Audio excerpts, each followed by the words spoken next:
today. So every day we start fresh because we can't affect the past, but we damn sure can make a difference today. Welcome to episode 76 of Shop Talk. It's Jennifer. And Kari.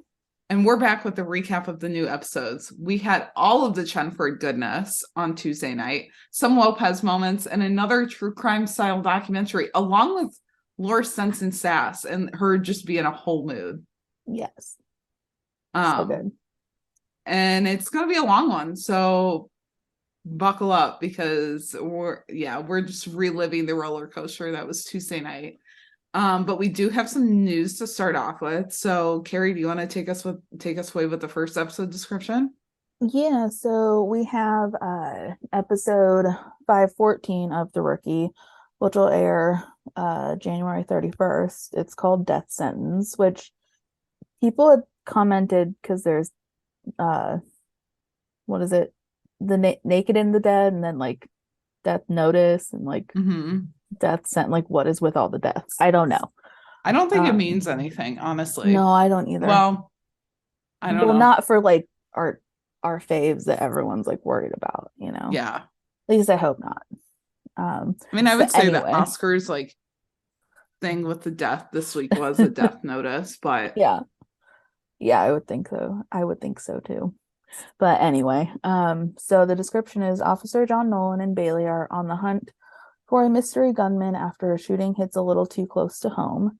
Meanwhile, Aaron struggles to live within his means and joins Lucy to help Tamara when the mother of a child she babysits goes missing. Elsewhere, Wesley suspects that a judge is taking bribes after he excludes valuable eyewitness testimony from a case. A Wesley storyline is exciting. Mm-hmm. I'm curious to know what it means by Aaron struggling to live within his means. Like, to me, that means like he's just spending all of his work, like paycheck money. But that's not like the millennial struggle. Means. Yeah. Like, I don't know. Yeah, I'll be interested to see what that is or how that works. And like a Balin storyline with a mystery gunman. Interesting. Yeah. We should just give them like a quiet date night at their house. Like, why do they have to spend their time like hunting down everyone in North America? I'm convinced that Bailey likes true crime podcasts. Like, she has to, right? I mean, has that ever been stated before? I don't know. I mean, we know so much about her. I know. And yet nothing like that, I don't think, has come up. Yeah. It wouldn't surprise me, though. Mm-hmm. So, for episode 114 of Feds, we have, it's called The Offer, and it's basically a billionaire's daughter goes missing. He publicly announces a hefty reward for her safe return, sparking concern for the FBI. Meanwhile, Garza's ex-wife makes a surprise appearance and shakes things up with the team. Interesting. Okay. Mm-hmm. I want to know which ex-wife it is of his. Well, see, that's what I think. I want to say I'd maybe tweeted that out when I had posted the episode description. Like, maybe is it Candace, like his first ex-wife, since he had mentioned her to Brendan, like in last week's episode. I don't know. But it could be wife number 2 or wife number 3. I don't know. Yeah. I have no idea. I can't wait for like, I just want to see like his expression or like what the first thing he says is when he sees her. Yeah. I know. Well, and like next week's promos, I mean, they didn't give too much away other than that Selena is getting her in The Rookie and Carter is going to get her in Feds. Yeah. So that's people fun. With C's are not having a good week. No. And like, why do we have to hurt them? Even if it's like a little bang up. No. Like, we don't need that. Yeah. Protect Selena, Juarez, and Carter Hope at all costs. Please. Please. Yeah. So Deadline also reported that Rookie Feds and The Rookie just continue to dominate Tuesday night ratings.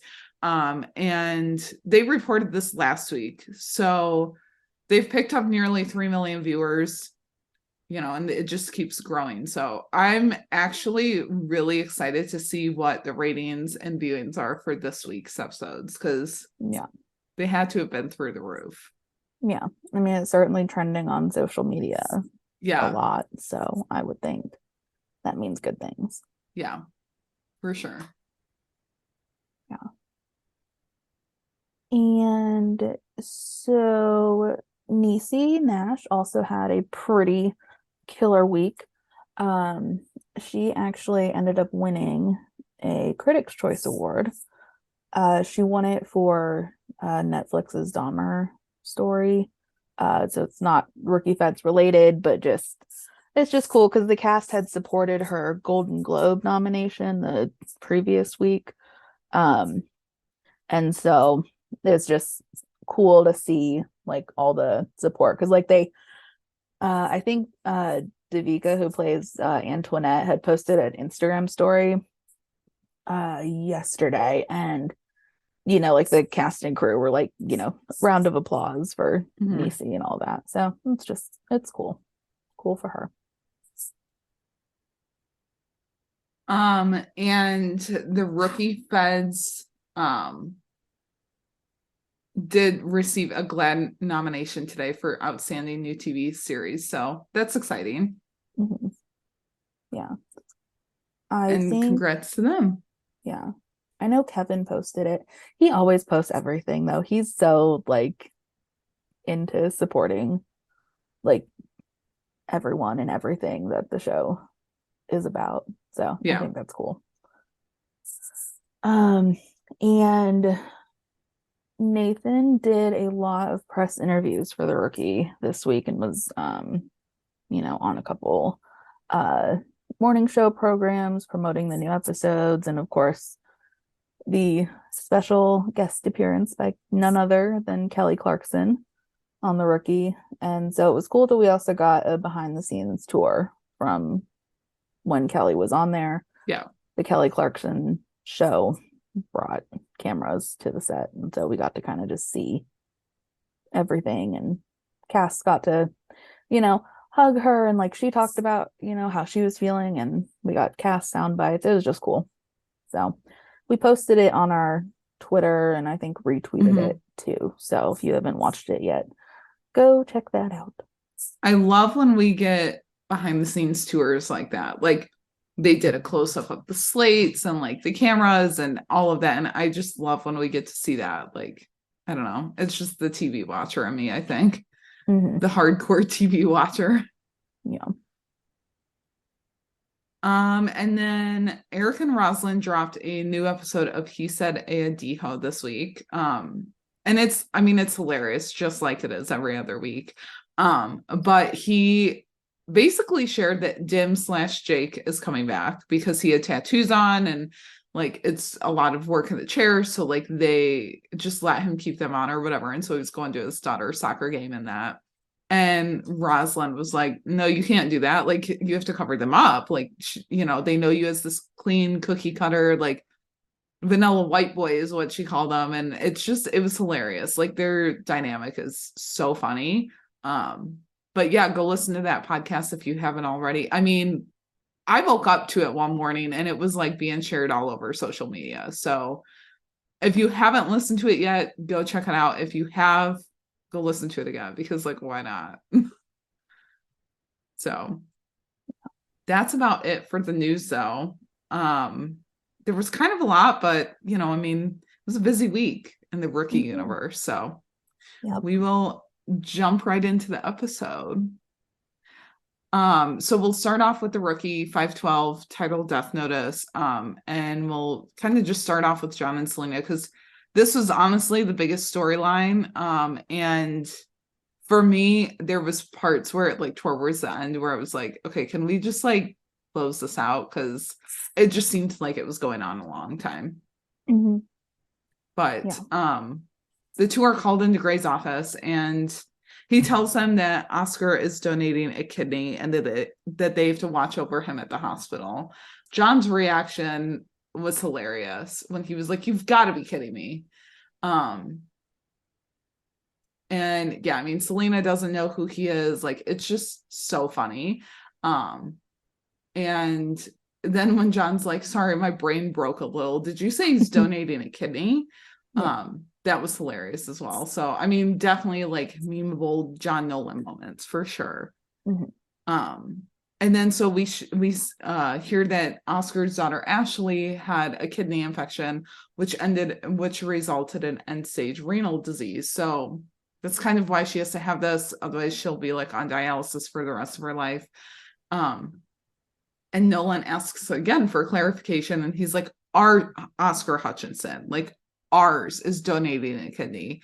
And he's just like, just out of the kindness of his heart, like, are we sure that Oscar is okay or whatever? And Gray's like, yeah, I don't buy it either, but like he's got some kind of play here. And so Nolan does point out that hospitals do have lower security than prisons do. And Gray just adds that, like, you know, hospitals also have the drugs and all the sharp objects he could want. So Gray's like, round up whoever you need. Like, you know, you guys have got this.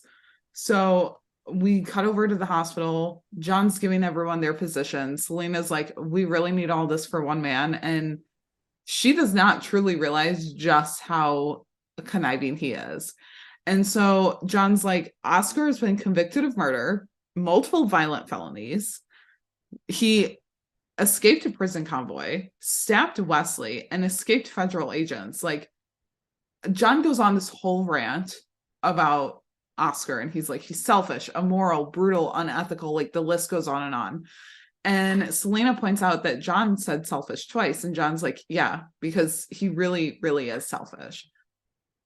So they meet up with the sheriff deputy outside of Oscar's room, who tells them that like nothing is out of the ordinary for Oscar. He's already hit on 3 nurses and like picked his handcuffs with the pen that he stole. And so John and Selena walk into the room, and Oscar's, you know, thrilled to see him, because why wouldn't he? He's like, you know, where's my get well gift? I was hoping for chocolates or whatever. And John's like, you can't even have those. So just stop it right now. And Oscar is like, well, what about teddy bears and balloons or whatever? And he asks if John's aware like of his heroic and unselfish act here. And while all of this is happening, Selena is staring at Oscar, who calls her sexy, which, I mean, like, she is, but like, Oscar, no, don't call her that. So she's like honing in on him, you know, and it's kind of freaking him out. And so she tells Oscar that he's gonna die.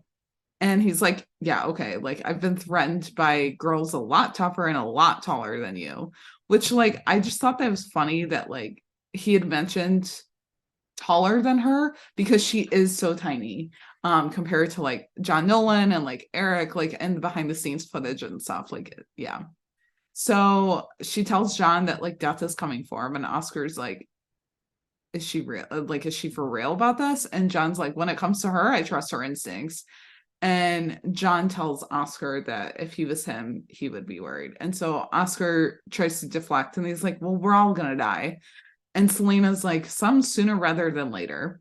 And so Oscar's like, we cut over to Oscar's daughter, Ashley, who's convinced that, or who knows that Oscar is extorting her.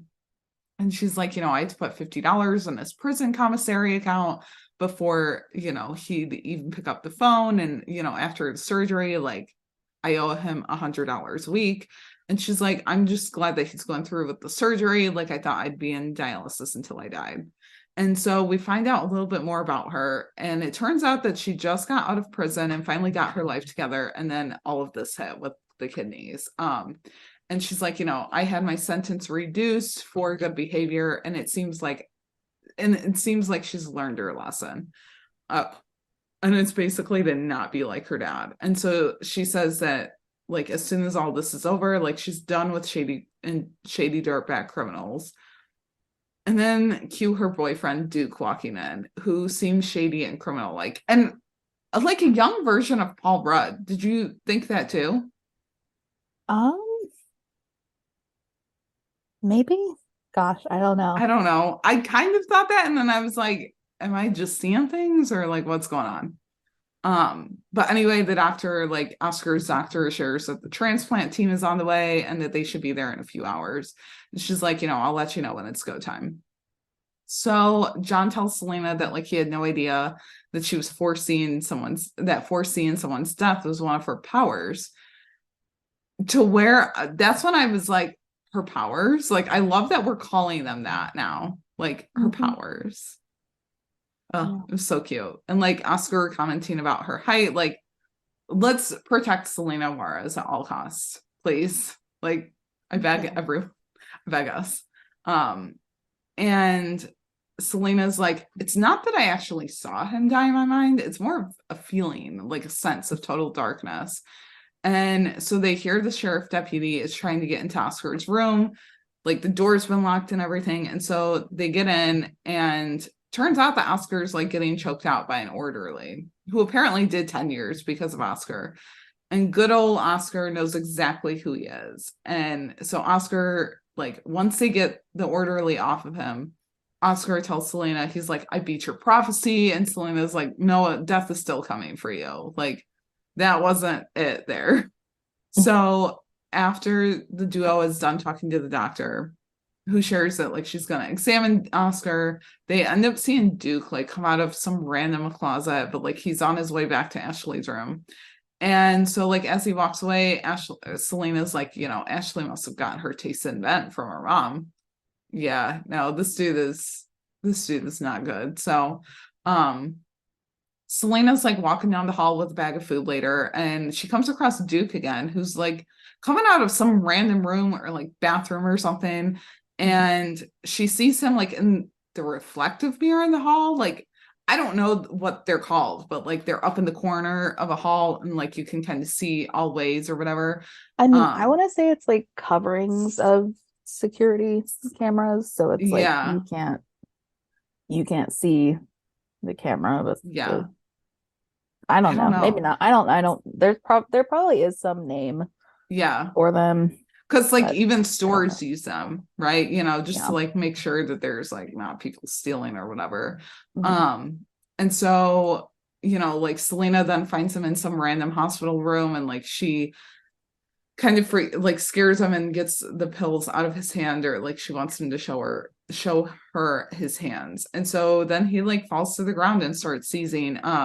So she pushes the button for help. John comes in with the doctors, and then we don't see any more of him, but we go over to Ashley and she's asking about him. Turns out he took a lot of pills, like a whole medicine cabinet worth of different ones. And he's under arrest. And so they'll process him as soon as he's cleaned up and released.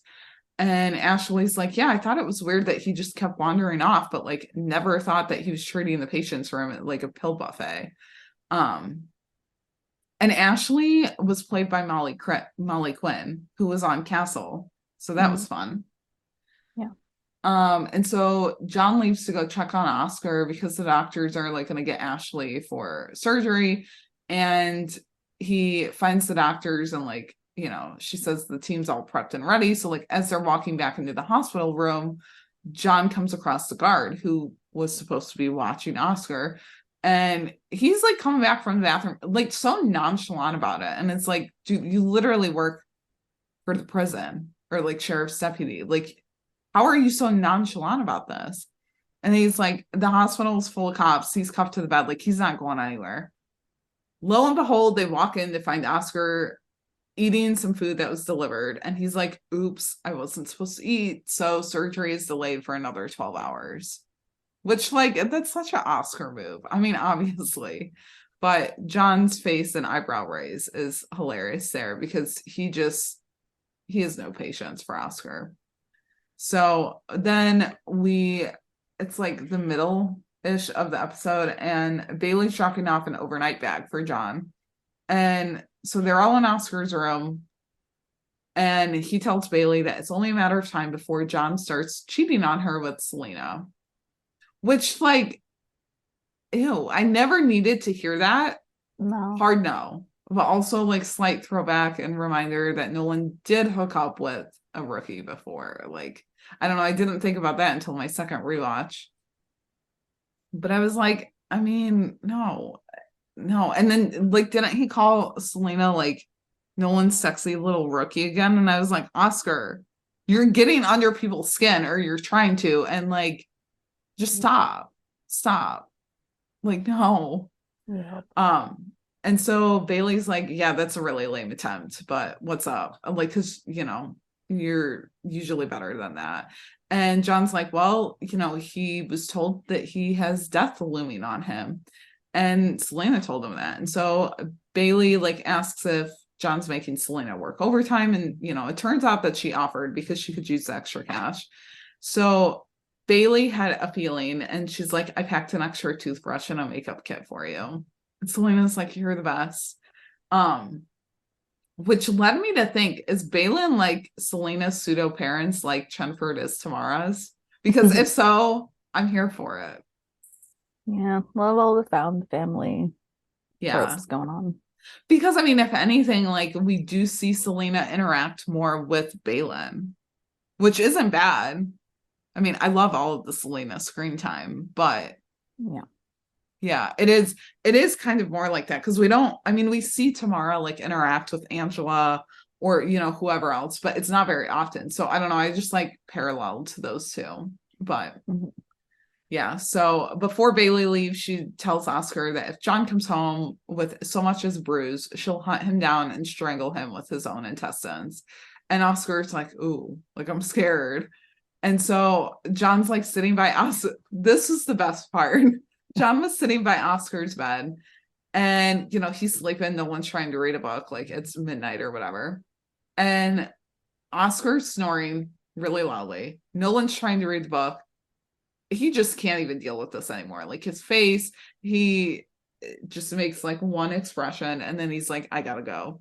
And so he walks out into the hall to find the sheriff's deputy asleep in the chair, which like this guy is just winning. He is a great deputy. Goes to the bathroom when he's supposed to be watching, doesn't think to get anyone else, and like, is asleep on the job.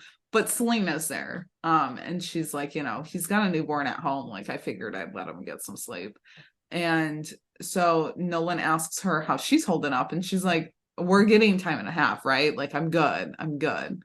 And so John like goes back, he walks by Ashley's room and finds her packing her things up. And she's like, I should have never gotten involved with Oscar again. Like it was all a ploy for him to get out of jail for a few days. And John talks her off the ledge, and, it's just like, you should stay, because if you leave, like you might wait forever for a donor. And John relates to her like somewhat with his issues with his dad. And so then she's like, she says that she says that Oscar will never go through with the surgery. And, he even tells her that like John even says that he'll be there to make sure that Oscar does everything he needs to get the surgery done. So then like the same night, like Selena walks into Oscar's room. The dude's like awake now or whatever. And I'm sorry, I don't trust him. Like even if he is cuffed to the bed, I really don't trust him. Like I thought he was going to try some things. And, she apologizes and tells him like, for telling him about his impending death or whatever. And he's like, it's cute that you think you can get into my head. And so Selena just tries to talk some sense into him and all of that. And so, it's time for Oscar surgery, and like the doctor comes, and immediately Selena and John are like, something's off with her. Like, she doesn't seem the same. And so she even introduces a doctor that is coming in to oversee the surgery, which doesn't really make any sense anyway, but John has a weird vibe about him too. And so Selena's just like happy to hear that like she's rubbing off on him or whatever. And so they like want to check. He wants to check with the hospital to find if the doctor is really who he says he is and is like on the up and up. And so Selena comes back to John and, gives him the rundown on the new doctor. And she's like, he's not who he says he is. She ran him through VICAP, and his name is Troy Hoffman. Like he was in prison with Oscar along with a slew of other things. So she's like, I'm wondering if Oscar is there to help, or if he's there to help Oscar escape. And John knows that he has some kind of leverage on the doctor, but doesn't know what yet. And so they have to keep the two doctors separate. Selena's on a mission to keep the new doctor busy, and John's going to find out more from the original doctor. And so turns out that her family is being held hostage by men. And they said that if she doesn't kill Oscar during the surgery, that she'll never see her family again. And Oscar obviously overhears this because he's in the middle of them, which wasn't really a smart idea, but like they had to play it cool. And he's like, what? Like, I want out of these cuffs right now. And so they all get into the elevator, and which they did a lot of elevator work this season or this episode. I Like didn't even think of that. And so Selena cuffs the new doctor, and you know, they find out the plan or whatever. And so Oscar finds out why this guy is beef with him. And Nolan like calls him the worst person in the world again. We got that twice. And I was like, I mean, it's true. It's true. And so Nolan calls Chenford for backup. And so they get the other two guys, you know, which is successful or whatever. And so the doctor, like, John's like, well, we can still do the surgery if the doctor is, you know, ready and still willing to do it or whatever. And she's like, yeah, like whatever it takes to get Oscar out of the hospital. And Oscar's like, I've been severely traumatized. Like, I need a couple of days before I can do this. And so, like, no one pushes back yet until Selena's like, that's fine, but we'll call everyone that you've ever wronged and tell them where he is. And he's like, I doubt that you would do that. And John's like, well, if she doesn't, I will. So, you know, your choice is to get the surgery or to have more people try and kill you. And so with that, he's getting the surgery. And I mean, Selena's a baddie. Like, we've been new here, but like, still, you know, it's nice to see that she can handle the situation. And so Oscar like comes out of surgery. He's all like chipper and happy and everything. And John's like, only 2 days out of prison and 2 people have tried to kill you. Must feel good or whatever. And he asks Selena if she still thinks that Oscar is going to die. And Selena's like, at some point, but the darkness that surrounded you has receded for now. And Oscar's like, well, I'm just glad that part of me will live on in my daughter. And John just bluntly says, unless it rejects you. And so then we had one last Oscar line, and he's like, I'm offering my CI services to you, John. And then he tells that to Selena. And he's like, you know, what better guy to have as a CI when you're a rookie than me? And I'm like, no, you just no. But yeah, with that, the Oscar storyline is done for now. I mean, who knows what's to come, but yeah. So next we have Chenford, which I mean, you know, listen, this is where things might go off the wall here. Who knows? Yeah, so we see Tamara. She is doing yoga and she's like shocked to see Lucy is at home. So she tells Lucy that like she knows about her and Tim. And Tamara's like, I went to bed at 1 a.m. and like you still weren't home. And which like leads me to wonder like what Chenford was doing, because we find out later that they're not doing much. But Lucy covers and she's like, yeah, I did trivia, like it went long. And Tamara's like, yeah, how was trivia? Like she tries to kind of bait her a little bit, and she solely to see what Lucy comes up with. And she's like, yeah, you know, I came up with some obscure fact about like this person. And Tamara's like, you are such a smooth liar. And she's like, well, I shouldn't be surprised. And like with all that undercover training, you know, it makes sense. And she's like, I saw Tim dropping you off last night. Like, I'm not that oblivious. So Tamara's like, why the big secret though? Like, you're both single. And, you know, Lucy's just like, we're just keeping it under wraps until we figure things out. And so Tamara like offers to clear out of the apartment for the night. And she's like, you know, if you ever want it for you and Tim, like I can leave. And so Lucy clears it up real quick. And she's like, we're not sleeping together because we're taking it slow. Which leads me to believe even more, like, okay, so what were they doing then until 1 a.m.? Like, if they're not, like, you know, doing things, are they just, like, making out and, like, watching movies? Like, listen, I'm not against Probably that, just but, doing like, nothing. yeah. Like, talking. I don't know. I don't know. But yeah, so then Lucy like shares that she knows exactly how she feels and that this is the most amazing relationship she's ever been in. And Tamara's like, so why are you waiting then? Like, and we kind of leave it off from there. And then we go over to Chenford in the parking lot. This was the sneak peek where we all collectively lost it on a weekend. And side note, like I'm still losing it over him tapping her thigh. Like I mean, that truly was like one of the best little crumbs that we could have gotten. And like her finger running up his arm, like I still get the butterflies. I'm like, no, I can't. I literally cannot function over it. And so Lucy's like, tonight's the night and tomorrow knows. And Tim's down for it. So Gray comes up and interrupts them. And they're not even like in uniform yet. And he's like, yeah, you're riding together. Like, it's kind of like that meme of like, don't talk to me until I've had my coffee. Like, I don't know. You're talking to them before they're even like on shift, like on the clock. Yeah. But yeah, he's like, Aaron's helping Angela and Nyla for the day. And so, like they have to ride together. And Tim's like, well, it doesn't have to be awkward. But Lucy's like, well, we've never rode together as a couple. So it probably will be a little awkward. And Tim's like, on the streets, it won't be. Like, we won't be a couple. And so Lucy teases him, baits him by asking, like, if he's not going to be thinking about what they're going to do after shift. And Tim's like, it won't be a problem. It's fine. And like, I thought that this was funny. She like holds the door open and he like walks in first. Like, because we saw it before where he like held the door open and she walked in. Yeah, he usually does. Yeah. And so like they're walking out to the shop together. Lucy's like, we can tell Gray that like I got food poisoning and I have to take the rest of the day off and like we can avoid all the weirdness then.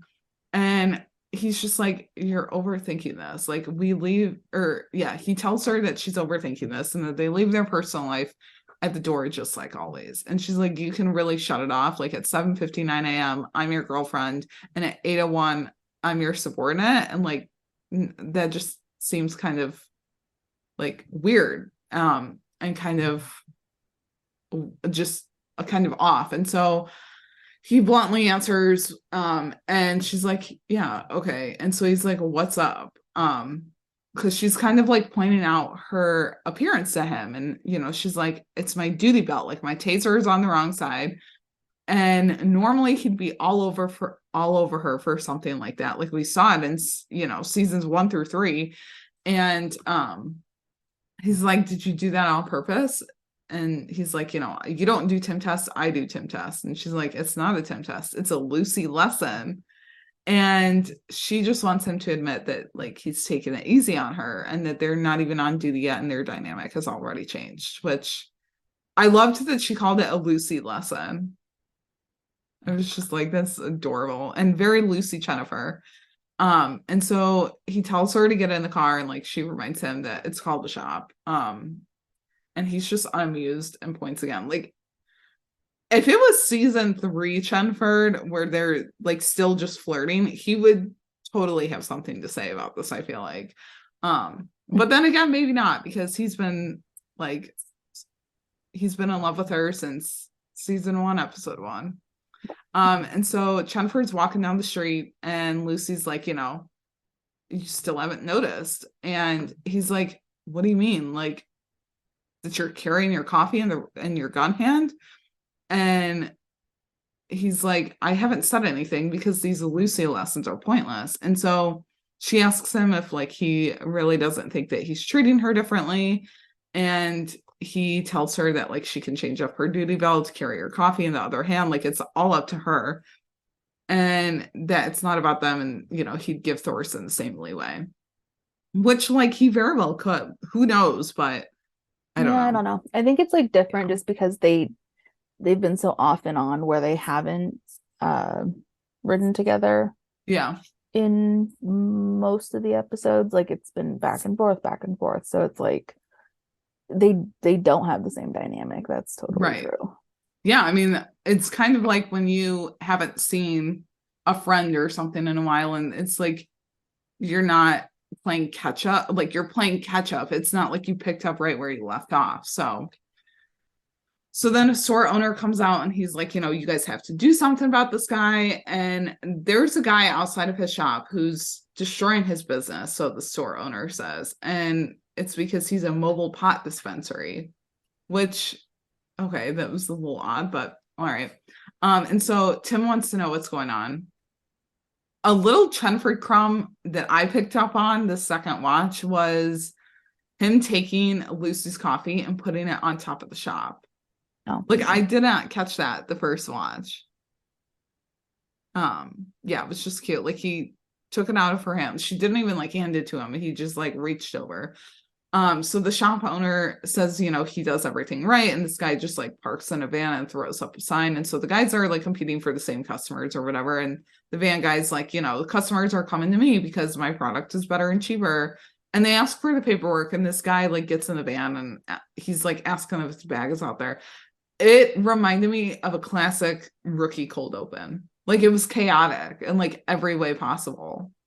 Mm-hmm. So, and then Tim, no patience, Bradford, immediately radios dispatch and he's like, calling for a tow truck or whatever. So we don't see any more of that, like, that scene of the crime or whatever. But we go over to Tim and Lucy doing paperwork on their traveling pot dealer. And he's, getting cited out, which means like they're just not taking his fingerprints or mugshot, but like he has to show up to court.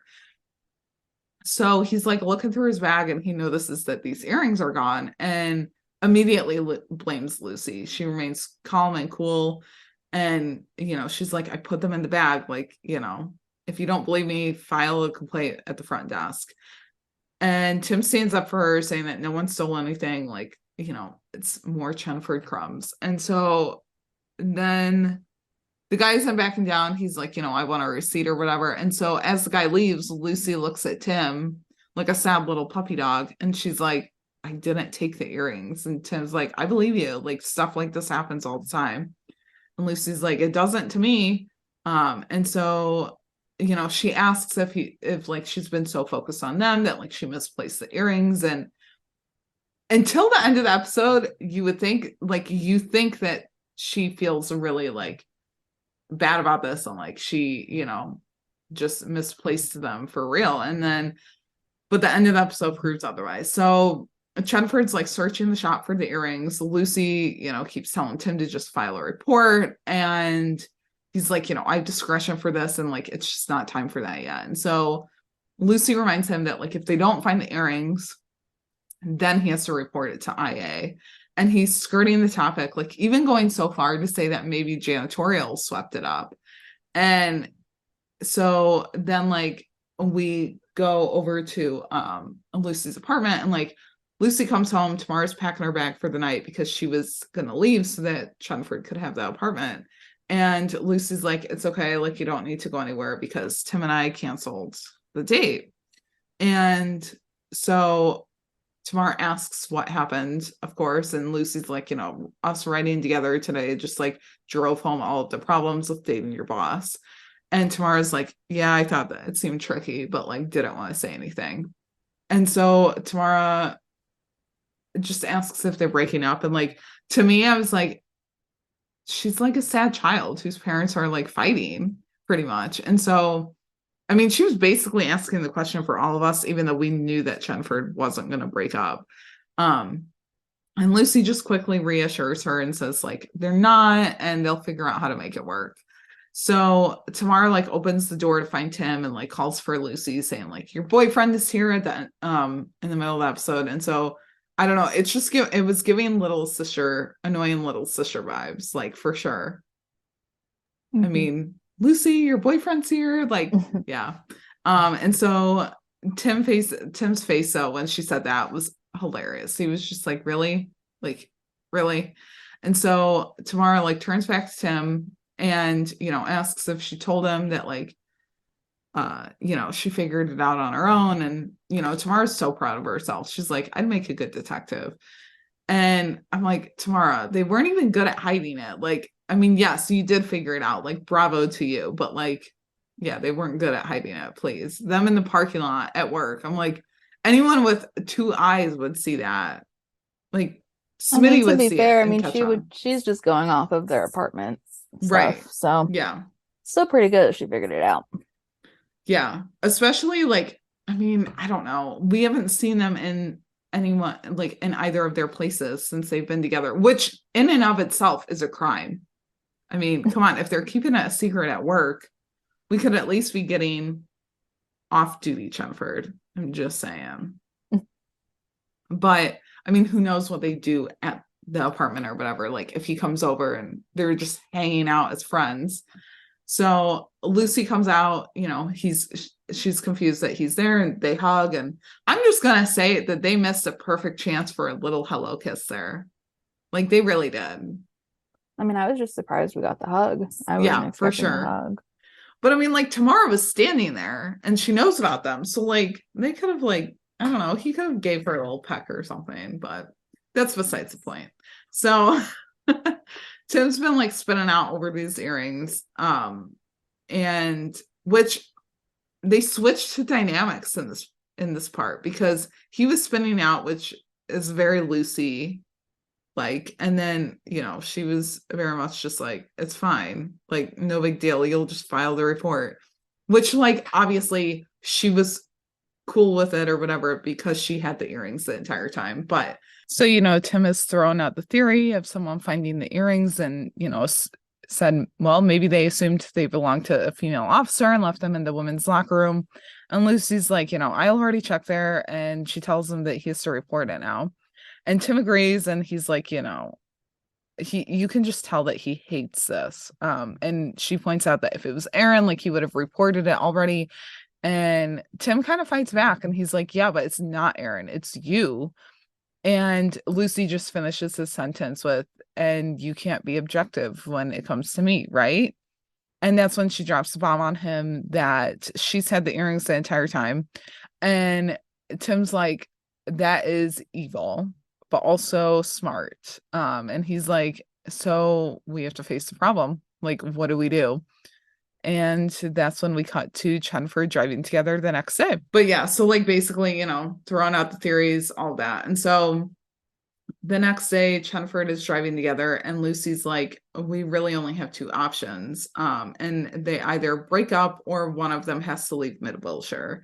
And so Lucy says that it should be her who leaves because there isn't an open sergeant supervisor job anywhere in the division. And she's like, I checked, like, you know, it's definitely me who has to leave. And so Lucy's like, you know, it'll be fine. Like rookies leave their first station after making P2 all the time. Like it's really not a big deal. And so she asks him again for reassurance that this is the best move. And he's like, maybe, but we don't have to decide on anything right now. So Chenford is in the parking lot, like unloading the car, and he commends her on like the great work for the day. And she's like, yeah, it's not a bad way to end the partnership, like saving a family. And more little Chenford moments is when like she picked something off his shirt and then like playfully shoves him. And again, you can't honestly tell me that someone did not see that and be like, oh, what's going on? I mean, I guess like they are friends, that could just be a friendly thing. But yeah, so she tells him that it's just gonna be so weird, like her moving to a different station and like knowing that she's not gonna see him every day all day. And so he brings up that like their shifts might not sync up together, and like her face when she realized that like hurt. And so she reiterates that like they're doing the right thing, and you know, so she's like, and we're probably gonna see each other a lot less, which like, how is that helping anything? And her sad little no was, oh my gosh, I was like, I don't like this for Chenford. Like, I don't like that they have to think about this, but we see it in all of these other shows too, where they're like, if you get together with another cop, like you have to make decisions. Which usually doesn't always happen. Like maybe they'll make one decision, but like they'll revert back. So I'm not really that concerned for this because I'm like, oh, I mean, I guess they could just start shooting in two different places, but I think it'll happen for like an episode maybe, and then like Tim will be back. So yeah. But so she tells them that like she's gonna put in her transfer request, and like another little Chenford moment is when he motions for her to take the war bag, and like they just smile at each other. And so towards the end of the episode, Tim goes to talk to Gray and tells him about Lucy and him. And so Gray's like, yeah, I suspected as much. And like, you know, Tim's like, we wouldn't have lied, but we wanted to figure things out first. And Gray's like, it must be serious if we're having this talk. And Tim's like, yeah, and for it to be appropriate, like I have to move out of her chain of command. So Gray's like, there's only one job open. It's not a great one. And Tim's like, I don't care. I'll take it. Like, I'll do anything for her. And then at the end of the episode, this is like the last scene that we leave off on. Chenford is back at the apartment. So basically, like, she's thinking of the Hollywood division, and Tim's like, you know, it's not necessary because he's moving and he's going to be the court liaison sergeant. Like, it's a desk job. Lucy knows Tim's going to hate that. Like, he does not care that he'll be bored out of his mind. Like, all that matters is that, like, they're going to see each other every day, and she won't have to travel to some station where she'll be working the midnight shift. And then they kiss, and he pins her against the wall, and then they go into the bedroom and shut the door. So, yeah. Cue the screaming for hours later. Yep. I could not focus on Feds after. It was like, I literally do not care. Like, I mean, I do, but like at this point in time, all I can think about is Chenford kissing and making out. So yeah. Well, it was so funny because like Feds didn't do a previously on, Yeah. you know, for it, or they didn't even really have, they just went right into the title card. Yeah. So kind of that didn't really, like, I mean, I get the streamlined effect, but right, it didn't exactly help that. And like, okay, so the previous true crime episodes for The Rookie, at least the first one, they were basing that off of previous cases that they had, right? Yeah. Like, this one was not a previous case, and not at least that we saw. I didn't think. There was mentions of previous cases, but there wasn't like, oh, this was a previous case that the viewers had seen, and the Feds team was like walking us through it. Like, it was just some random case. Yeah. But yeah. I mean, it was different, but I think they had to just vary it up so it wasn't wasn't the same like formula. Yeah. Mm-hmm. But yeah, oh my I gosh, mean, Chenford. I literally was screaming into a pillow, like so much so that after it was like, okay, I need to like stop because my head hurts. I literally, like, the only thing I said, well, because I didn't tweet like the whole entire minute that it like was happening, and then so our tweets kind of ran together, a little bit when we switched over. And but then like just literally like as it was happening, I was like, oh, they're doing things. That's literally all I said, and then like I just watched it happen, and I was like, oh my gosh. I mean, I figured something was gonna happen, and everyone was like, oh, like Chenford's gonna like do things and like hook up and everything. And I really thought it was gonna be interrupted, which I mean it kind of was a little bit in a way because they had to cancel it and then, you know, move the day. But I mean, I'm down for it. I just didn't know they were gonna like end the episode on it, like the last minute. I don't know. I mean, I figured that we would get something, but I was like, they're not gonna take us that far. And then when they were going there, it was like, oh, they're doing things. They're doing so many things. And like magically his shirt just unbuttons and comes off. And I'm like, whoa, what's going on here? Shirtless Tim Bradford is a gift. Yeah. We finally got after, well, I guess technically we didn't even like see him shirtless. I mean, we saw his back and like his side, but it wasn't like we had like, I don't know, full front view or anything, but I'll take it. So good. Yeah. But like we even got the little image that was dropped in like some random promo, like 2 weeks ago or something, where like she was kind of like climbing over his lap or whatever. So yeah, so that was cute. And then I loved when he was like, oh, well, there's no sense in like arguing about it or whatever. And she was like, oh, but we're so good at arguing. Like, she was so flirty with him this episode. And just like, I don't know if baiting's the right word, but just like messing with him, teasing him about like the earrings and like how he needs to file a report. Like, they totally switched dynamics, I feel like, in this episode. Chenford, I mean, I literally have so many words and thoughts, but they're not coherent still. So, yeah, I don't know. I mean, I guess I just didn't, like I said, I wasn't really expecting it just because, I mean, they did just start dating, you know, like 2 episodes ago. But I mean, I'm like, I don't know. Maybe it's just because I'm thinking of what, you know, how Lucy was like, we're gonna take it slow. Like, we're not just gonna, I mean, which I guess it's been a few weeks in the rookie universe because Tim had said they've been dating for a few weeks. I was gonna say, yeah. But I mean, it's not, I'm all here for it. Like, you know, they want to do, you know, they want to do that, more power to them. I just like I said, wasn't expecting to actually see anything because I thought it was just gonna stay interrupted. Yeah. But I'm not mad at it. But I also think like they've known each other for so long. Like in our world, it's been 4.5 seasons or like whatever, 4.5, 5, whatever seasons that they've known each other. In their world, they've known each other for like what, a year, maybe 2 or something. So like to them, they've known each other for so long that that's just like the logical next step, and like they don't have to wait like months for it or whatever. It's not like they're just like 2 random people that have met. I mean, like, yeah, I guess I just kind of a little bit contradicted what Lucy had said, just because she had used it as we're taking it slow. Yeah, like just because we know each other so well doesn't mean we have to. She was like, you know, just because of that, they don't have to jump into bed together. Which, I mean, yeah, I guess she was saying it, you know, as for their first date.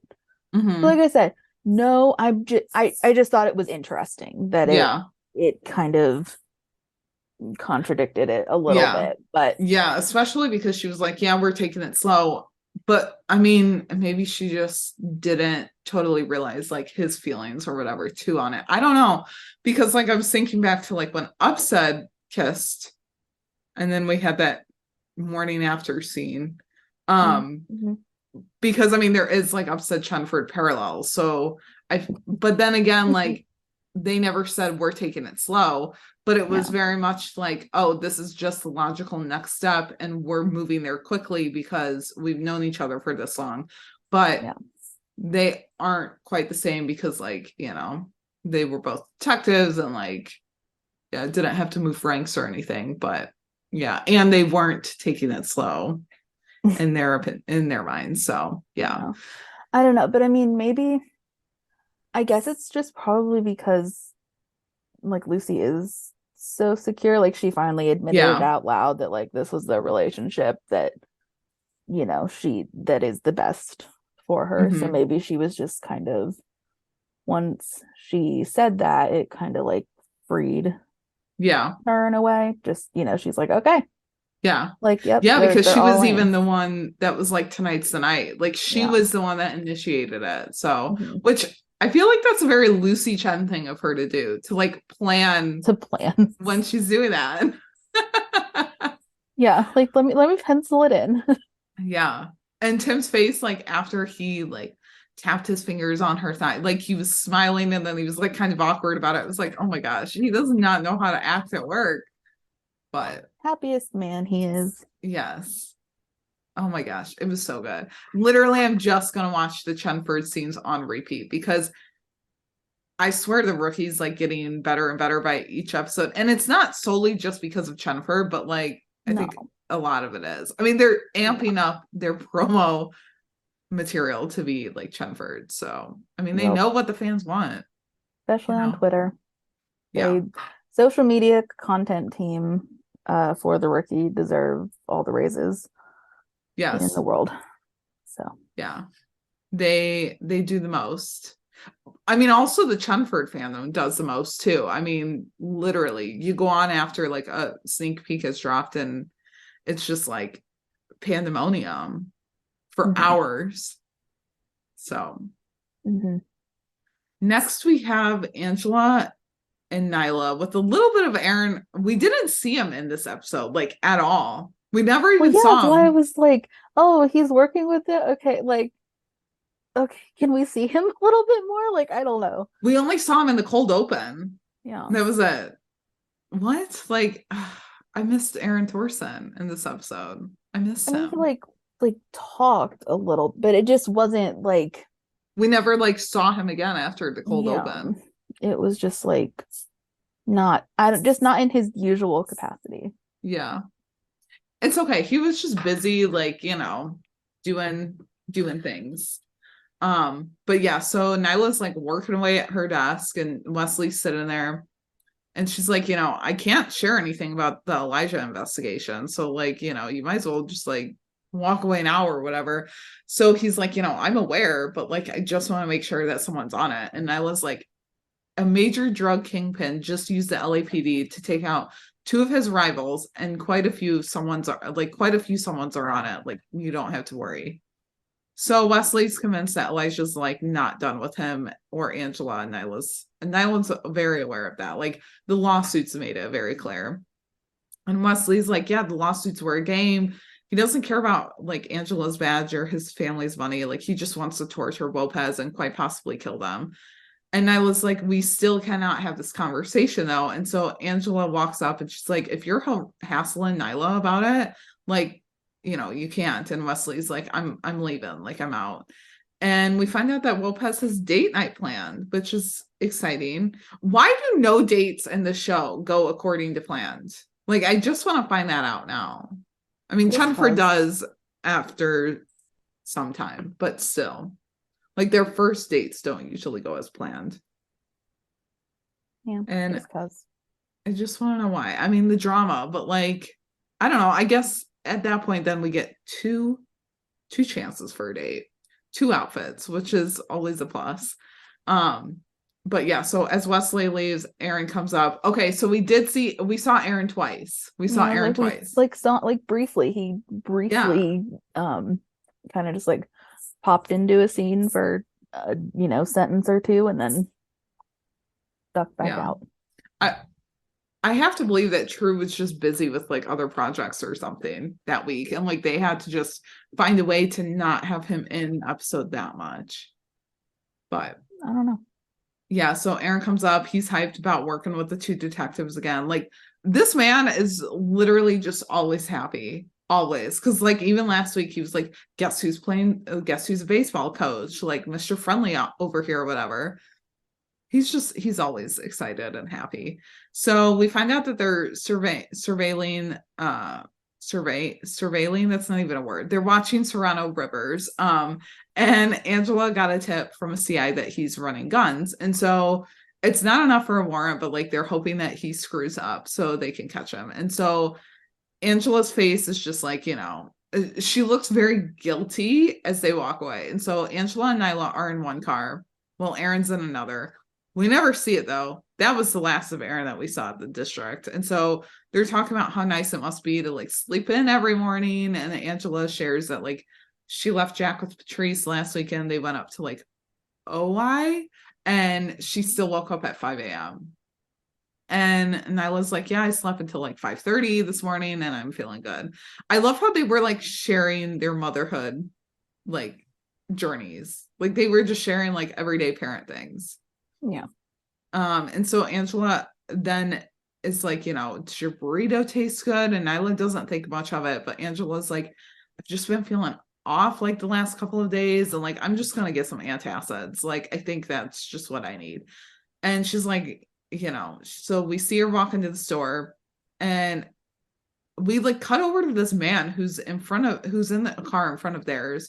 And he's like watching her walk in, which I thought that he was one of like the people that they were watching, like the bad guys or whatever. And he was like onto them and he was going to do something to them. I did not see the ending coming for this storyline. And so we see her like in the bathroom. She's looking at a timer and she picks up a pregnancy test and she's pregnant. Guys, Lopez baby number 2 is on the way. Mm-hmm. So Angela's back in the car with Nyla, and Nyla's all surprised, and Angela's like, I took the pill, I went on with my life, like I did everything that I could to like prevent this or whatever. And she's like, and somehow Wesley manifested this, and she's like gesturing to her stomach. And Nyla comes back with quite possibly one of the best lines. And she's like, he's a lawyer, not a wizard. Which I feel like we kind of need that on a shirt or something. Yeah, And I it's a know funny someone line. else had said we needed to make another shirt. I'll have to find the tweet because they like Okay. tagged us and said we need like they Oh, want a shirt. I didn't see that. Um Our notifications have I been like can't blowing up. I can't remember now off the top of my head. I wish I could, but I can't. So we'll work on some new stuff though. Yeah. Yeah, because I have something in this outline that I'm like, yeah, that needs to be plastered everywhere. Yeah, I like to think that I'm funny sometimes, and sometimes I'm not, and sometimes I am. So, You yeah. are. Um, but yeah, so then Angela's just like, he made this happen somehow, and Nyla just tries to get her to look on the bright side, and she's like, siblings are fun. Lila loves being a big sister, and Angela's like, it's not that though. Like Jack just started sleeping through the night, and it felt like she almost had her life back under control. So they're pulled out of the conversation when like they see a target come out of the building. And so they, go to follow this guy. And so Angela and Nyla are watching outside this club at night. And Angela just claims he could be doing business in there. And, they're like, clubs are good at interfering with listening devices. And so they're like reminiscing on their past. Angela's like, I think I went dancing here a couple of times. And Nyla's like, remember how we would start our nights late, get home late, or not at all? And Angela's like, yeah, I miss feeling like my life was my own, which I almost feel like is foreshadowing something. And I don't know what. There's a few things that I feel like it could be foreshadowing, and I don't want to speak them out to existence. Oh, really? I just kind of thought it was just, I don't know, because I feel like it might have been the rookie rewatch account that was like, do we really think she's pregnant or is it like a false positive? So I just kind of thought it was like, like just because she, is kind of was on that train of thought of like, Wesley manifested this. Like Yeah. that I didn't really not that she didn't want to have another baby, but just not at Not this right now. time. Yeah. Yeah. And so I feel like she just kind of is like that sentiment was kind of like a loss of control in a Yeah. way. Yeah. Because you can only do what you can do, and then the Right. body kind of does the rest. Yeah. I don't know. Oh my but God, that's I just never me. even thought of that. Like But it that's could be just a me. false positive. It could be.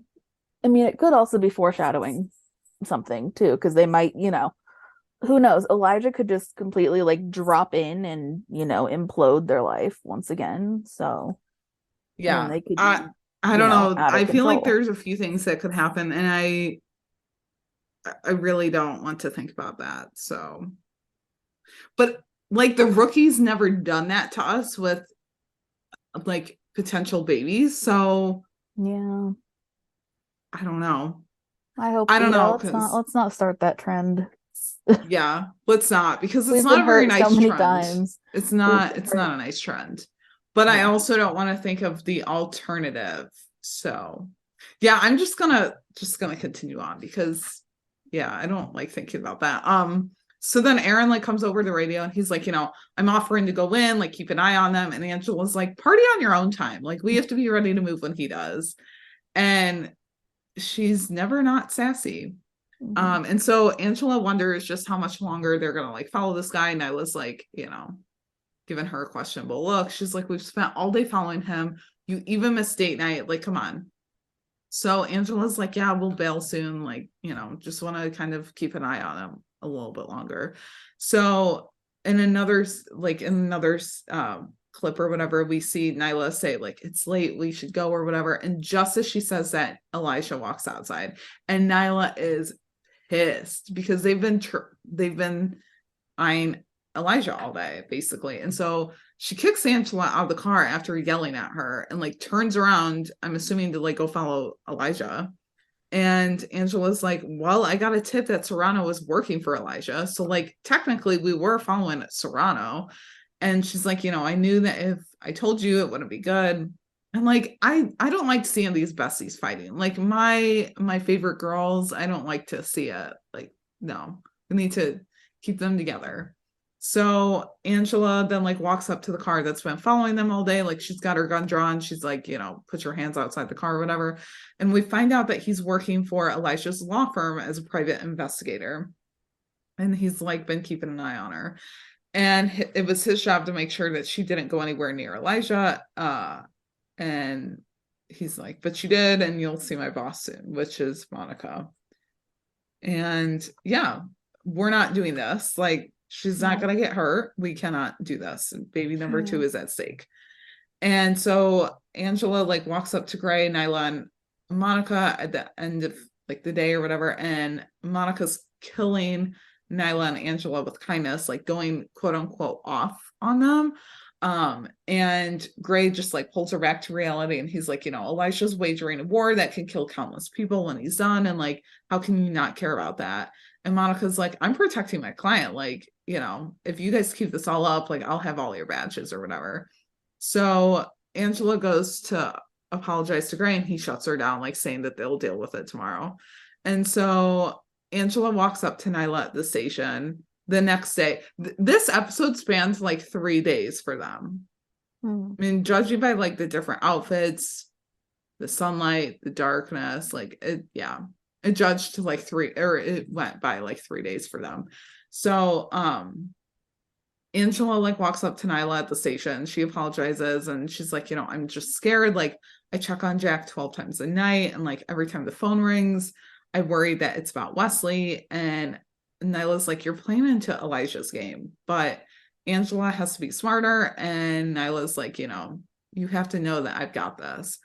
And so then like we go over to the Lopez house, and we have another little bit of Lopez, and Angela walks into the house to see Wesley, and she's like, don't ask me about my day or why I was out so late, because I can't tell you.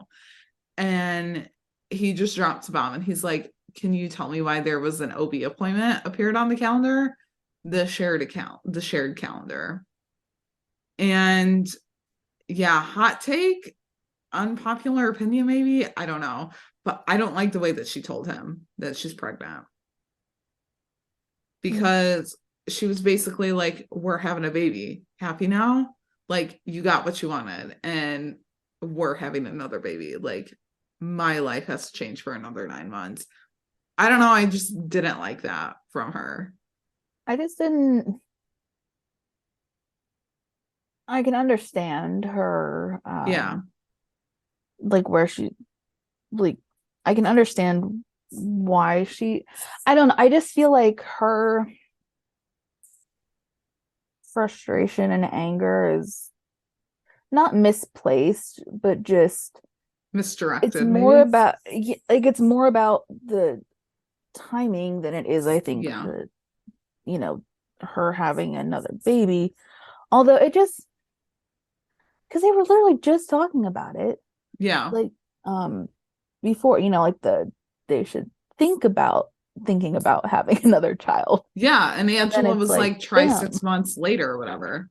So I don't know if it's just kind of based on that, like she's shocked by just the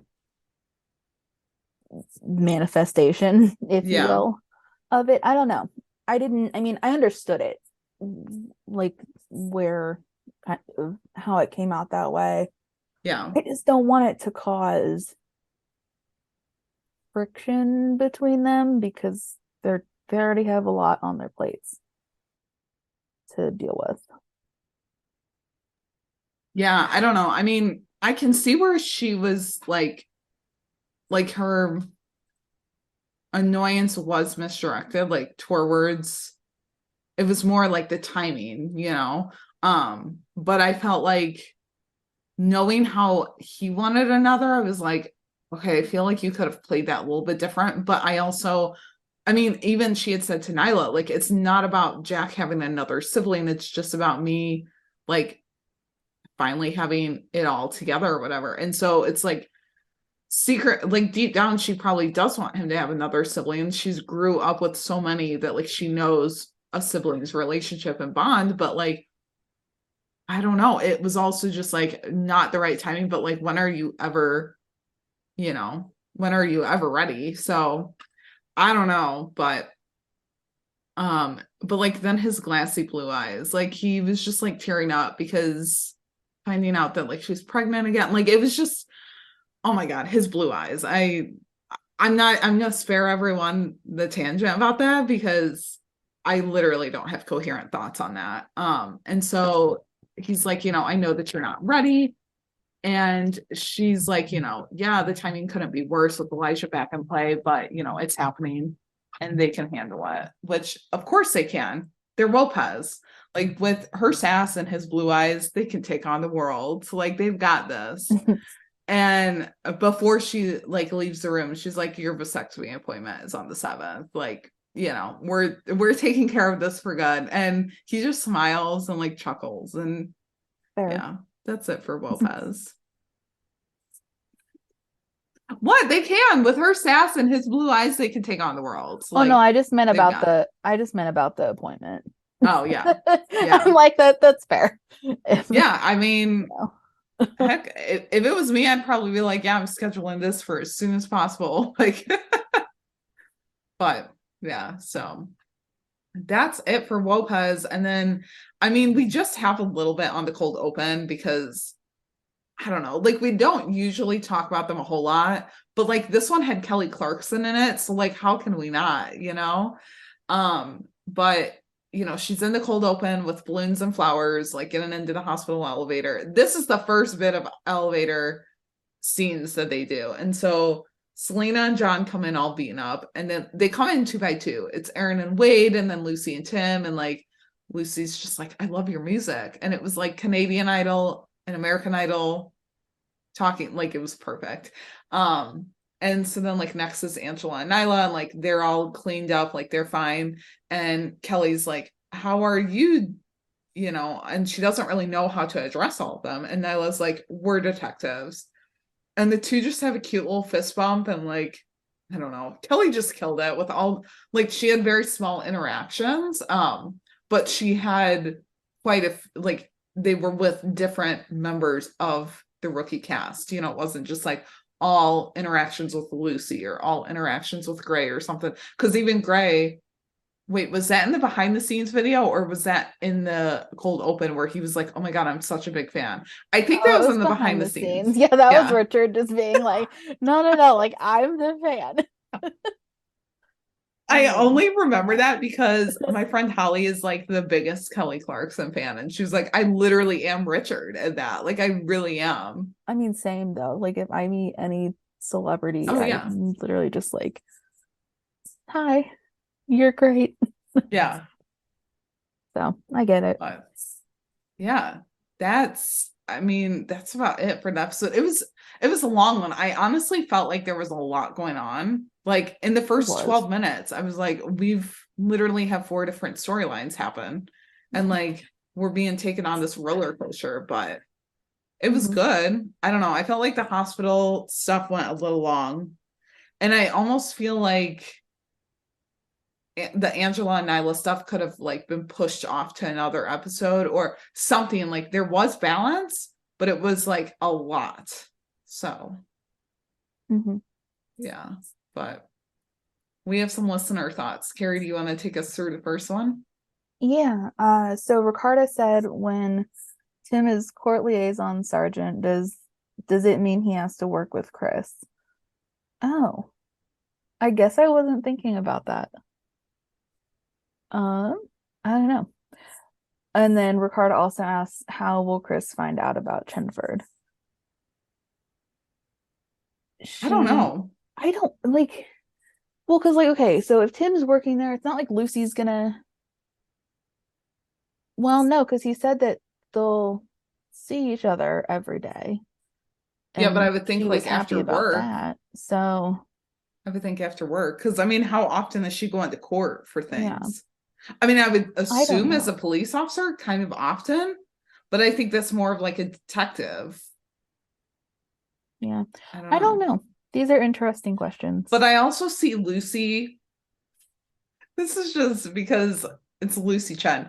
I also see her like making like a lunch for Tim, and she's like, yeah, I thought I would like bring you lunch and like we can have lunch together. And Tim and Chris finds out that way. Maybe. Until I put this in the outline, until I put Ricardo saw in the outline, I did not even think that like Tim could run into Chris. I don't know why. I think when I had heard Court Liaison Sergeant, I heard that, didn't process that all the way, and then we had Chenford making out and like going on to do things, and I was like, yeah, so I'm not processing anything else besides that. Yeah, I wasn't either. I guess I wasn't thinking. My train of thought didn't logically go, oh, the court system, that means attorneys. Yeah. I wasn't thinking, and I had kind of forgotten that people had either Kanoa posted an Instagram story, or did someone saw an Instagram story of like him coming back. It was maybe like No. earlier, like from last year technically. Yeah. I don't know, because I mean, yeah, I don't know. I don't know. It'll be interesting because next episode, like, Lucy and Nyla are like working to get him out of that position, which like, where does Nyla come in then for it? Like, I don't know. Like, how does Nyla get roped into that? I feel like that would be like Aaron, I mean, more so than Nyla. Maybe since Angela's kind of She's gonna be at the doctor, yeah. getting checked out.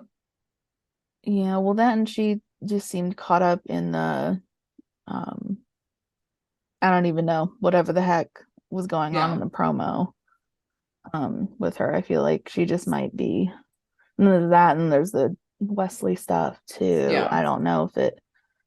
She just might be off dealing with that. Yeah. I don't know. I do kind of find it weird though that it is Nyla and not like Aaron, because Aaron's been working so closely with Tim. But I'm sure that it'll all work itself out. It'll be really interesting to see Lucy and Nyla work together more, because we don't really see that except for when Lucy's trying to go undercover. So yeah. Ricardo had also said, I'm sure Chenford will use Tim tests and Lucy lessons when they raise their future kids. Please. Oh my God, that would be hilarious. That's cute. Again, not even with their future kids, but like with Tamara and Kojo. Oh my God, could you imagine that? Oh gosh. I feel like Tamara would somewhat outsmart them a little bit. Oh yeah, she definitely would. But yeah, I haven't really thought about Chenford and kids, which I know is probably shocking, but I just still can't believe they're actually canon and dating and hooking up. So I'm just still in that space. So I literally like I can't even believe, like, every episode that we get, they up the ante with the Chenford stuff, and I'm like, we're literally getting this right now. I also haven't thought about the kids stuff though, because other shows just don't do it as good. So I'm just like, I don't really want to get my hopes up for it. Yeah. Even though The Rookie has done well with it, I still like, I don't want to get my hopes up for it. I'm living in the bliss that is Chenford right now. Like, I don't want to think too far into the future with that. Yeah. And last but not least, Ricardo said, love the Tim and Tamara dynamic. More scenes with them, please. Yes. Agreed. Yeah, I just really hope that we get to see them more. But I don't know. When was the last time that we saw Tamara? I feel like someone mentioned it in the listener thoughts, but I don't remember. It was early in season 5. Yeah, I feel like no, I'm thinking of 402. Never mind. 503 maybe. Oh my God, it's been that long. I mean, she's been on tour and doing other things too. Yeah, so it's been a long time. I mean, don't quote me on that, but yeah, it definitely, like, I don't think since 505 at least have we seen her. It was, well, we last saw her when Lucy came back from undercover school, and that was very early season 5 because she was with Chris and they were doing the coming home party or whatever. Yeah. So Sa had said great storyline on partnership, especially in Lopez, Harper, and Lopez and Chenford. They amazingly showcase about many facets of that and conclude one thing, that there will be challenges, but as long as you trust and being honest with each other, you can always overcome it. Definitely like I loved how it focused more on the partnerships. I mean, you still had like the relationship stuff, but you definitely had like the partnerships and like the challenges and just kind of the push and pull of it. So yeah. Valerie had said Oscar is a real piece of work. Nyla should have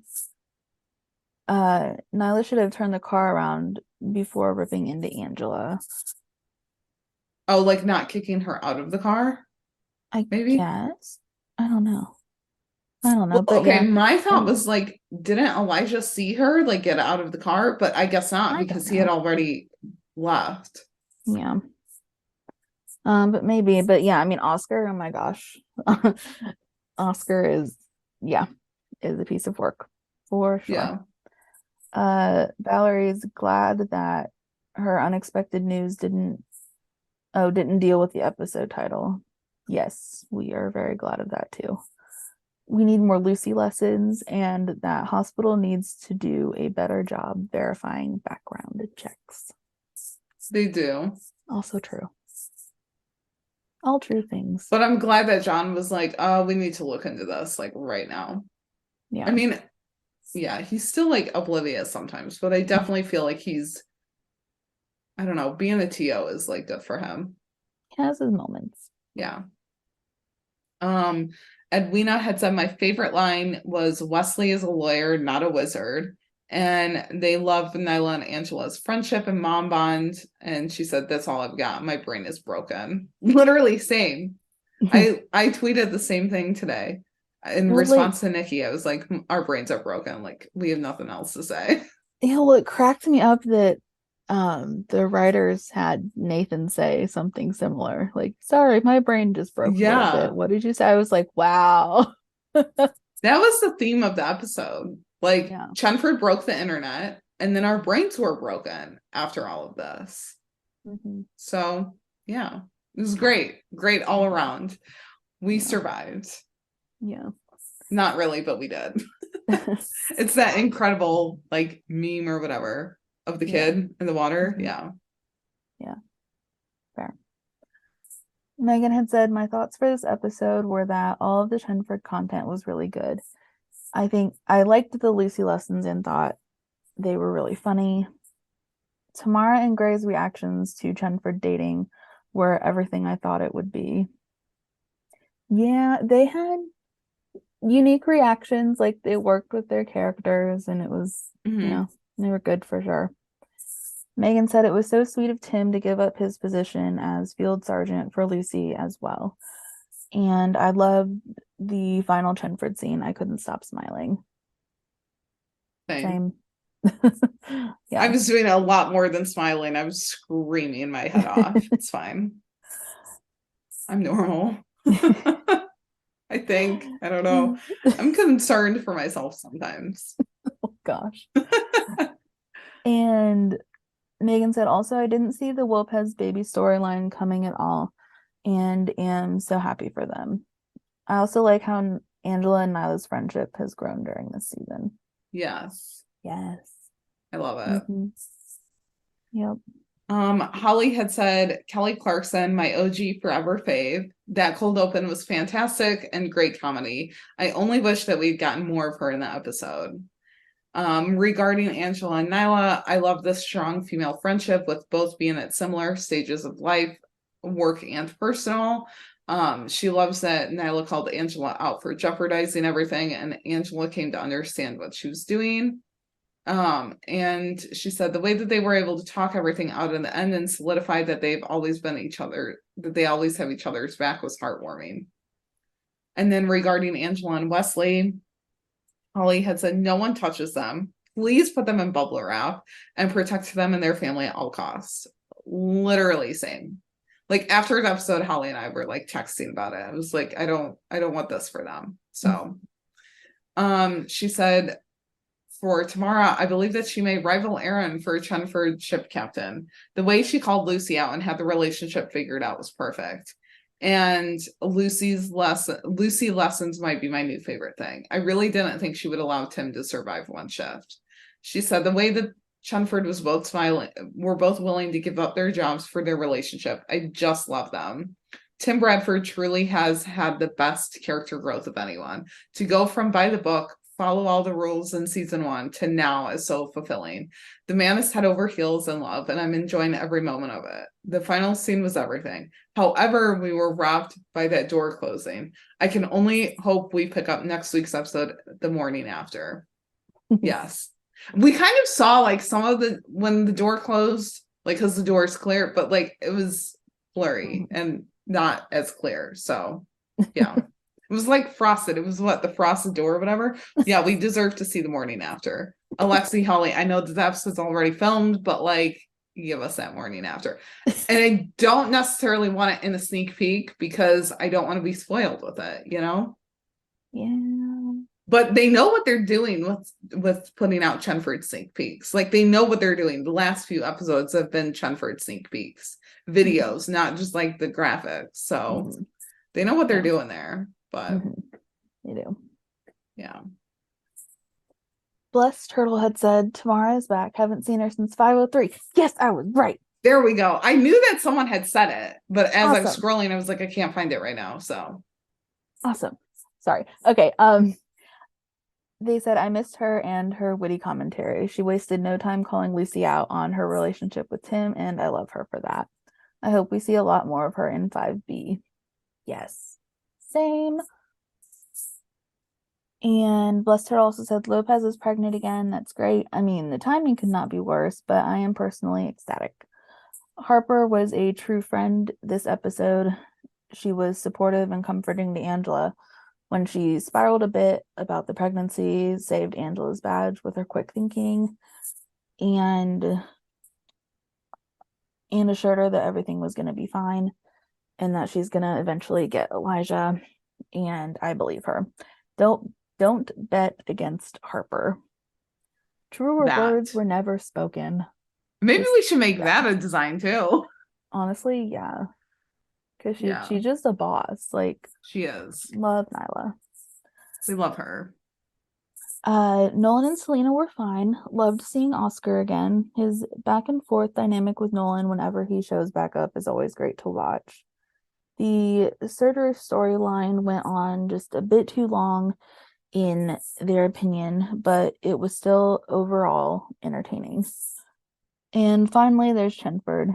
It is a straight up miracle that they've managed to keep this hidden from everyone at the station this long. They are so freaking obvious. They have no personal space, and their flirty banter is off the charts. I mean, yeah, okay. That sounds like what you were saying earlier, Jennifer. Like, you have no idea about how no one else could know.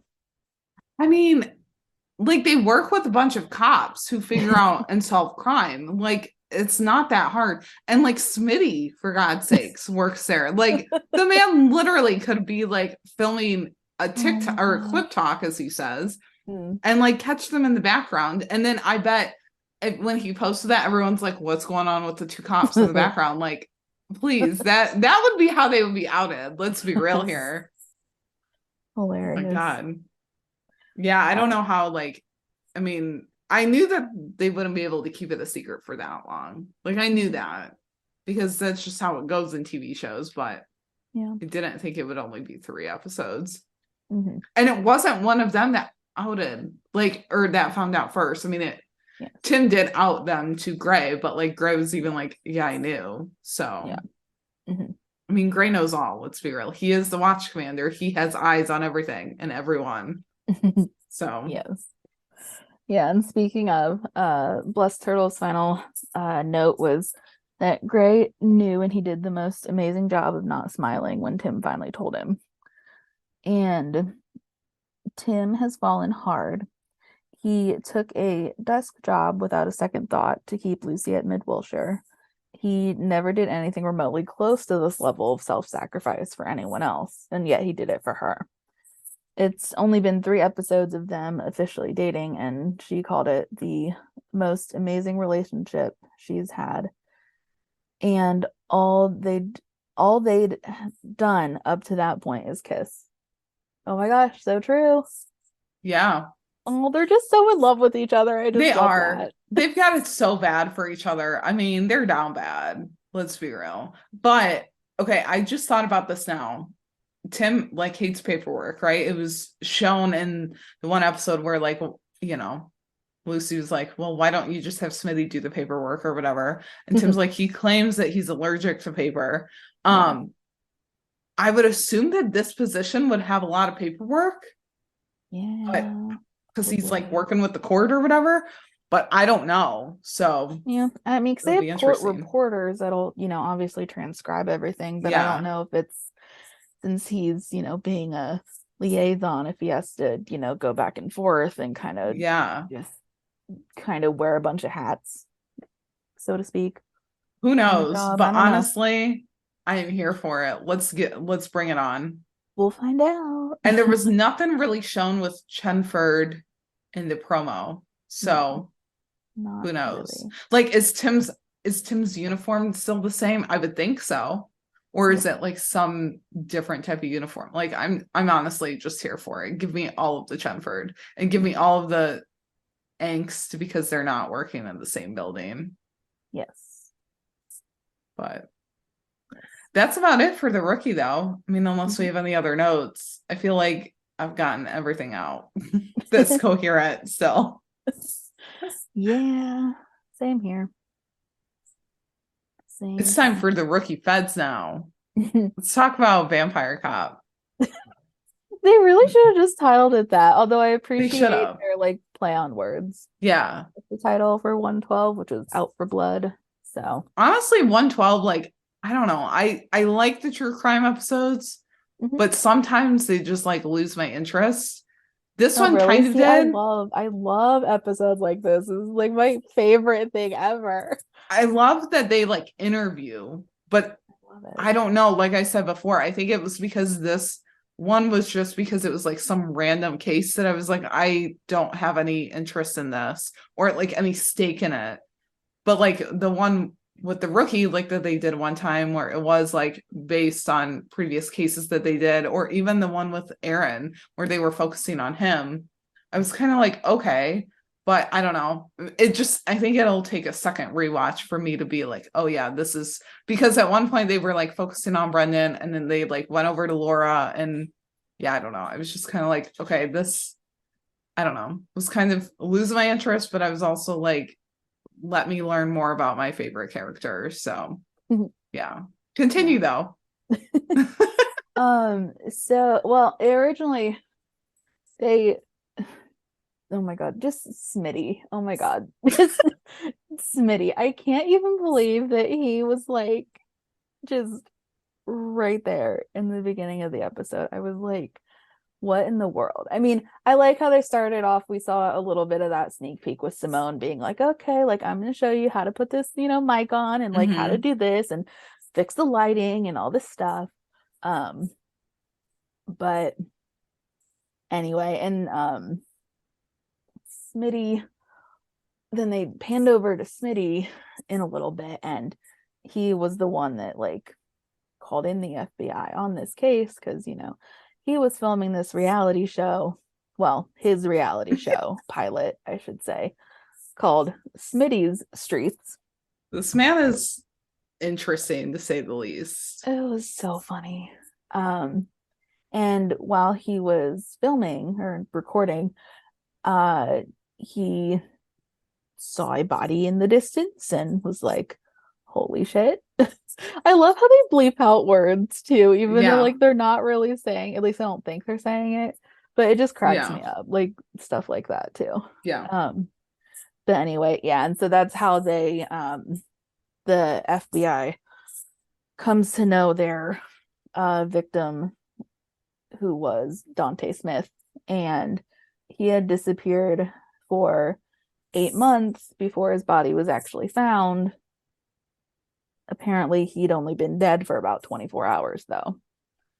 And he had come to LA hoping to become an actor. And like, oh my gosh, Brendan was just such a sweet man, because he was like, don't say that he, was not a good actor. He's dead now. Like, don't say that. And Simone's like, I'm sorry. And I was just like, oh, like, I literally love Brendan Akers with all that I have. Like, so as evidenced by the tangent in the last episode. just so nice. He just all the positivity. The man like cannot say one negative thing, really. I did love seeing Simone and Brendan's dynamic though in these interviews, because Oh yeah, it was so good. she was kind of cynical in a way and he was still remaining positive. So it was cute. It was good. Yeah. And so their victim, Dante, he was drained of all his blood. Like we saw that in the promo, like they had mentioned that. And then we cut over to Smitty though, and he literally just can't say the word exsanguination, which I mean I understand. I could barely, well, I mean I'm a decent speller, but it's still like it's tricky to spell, tricky to say. I get it. But yeah, poor Smitty was struggling. And then we cut over to Garza, and he was telling the interviewer that the blood coagulates after death. But in this case, the victim was drained of the blood. And then now who could they call that knows a little bit about this? Like, obviously. That's where, Brendan comes in. And we'll get into a little bit of like the vampire cop stuff later. A little bit. But so and then Laura and Carter are being interviewed together, which was also fun to see. Because they like, I don't know, in a way, Carter was a little more sunshiny, I guess, or just a little bit like more hyped up to like do the interview, I guess. He was a little bit more like Brendan in a way, because there were times when he was like, well, don't even get me started on that. Like, I love that or whatever. Yeah. And Laura was very much like serious about it. Yeah. Yeah. And so Laura had worked up a profile on Dante and had thought originally that he was a drug user and he'd lived on the streets, but obviously they threw that theory out the window after the toxicology report came back, because he was clean, like no drugs in his system and in perfect health. So they were back to square one as far as profiling their killer. And then I don't know, like the interviewer was kind of playing devil's advocate in this episode in a way, because he just kept like pushing for information. And I liked how Garza confronted him about it later in the episode, but just because the interviewer first was like, well, Brendan, you knew Dante, and it's literally one photograph of Brendan at a nightclub and Dante's in the background, literally not, like they're not standing next to each other, right? They're not, like Brendan's looking at the camera, Dante's like just in the in the background, like just they're not in the, I mean, they're in the same photo together, but they're not. It's not like they're interacting. Yeah. And Brendan was totally smoldering in that.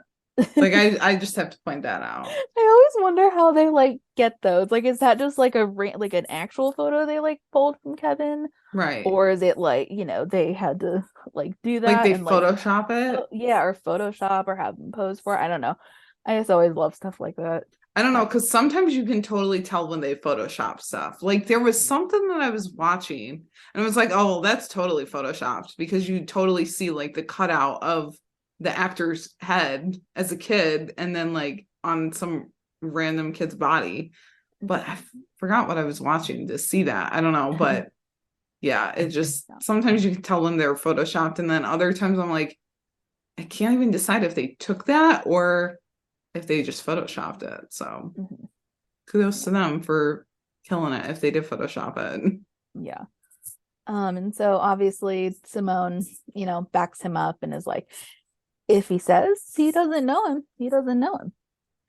And then cut over to, which I thought was absolutely hilarious, that the woman was a podcaster / vampire conspiracy theorist named Mystique. I was like, wow, like, yes, I mean, that works. Yeah. And she had disagreed, saying like, he's for sure a vampire, like there has to be something up with Brendan, like he no one can act that well and just play that role like he can.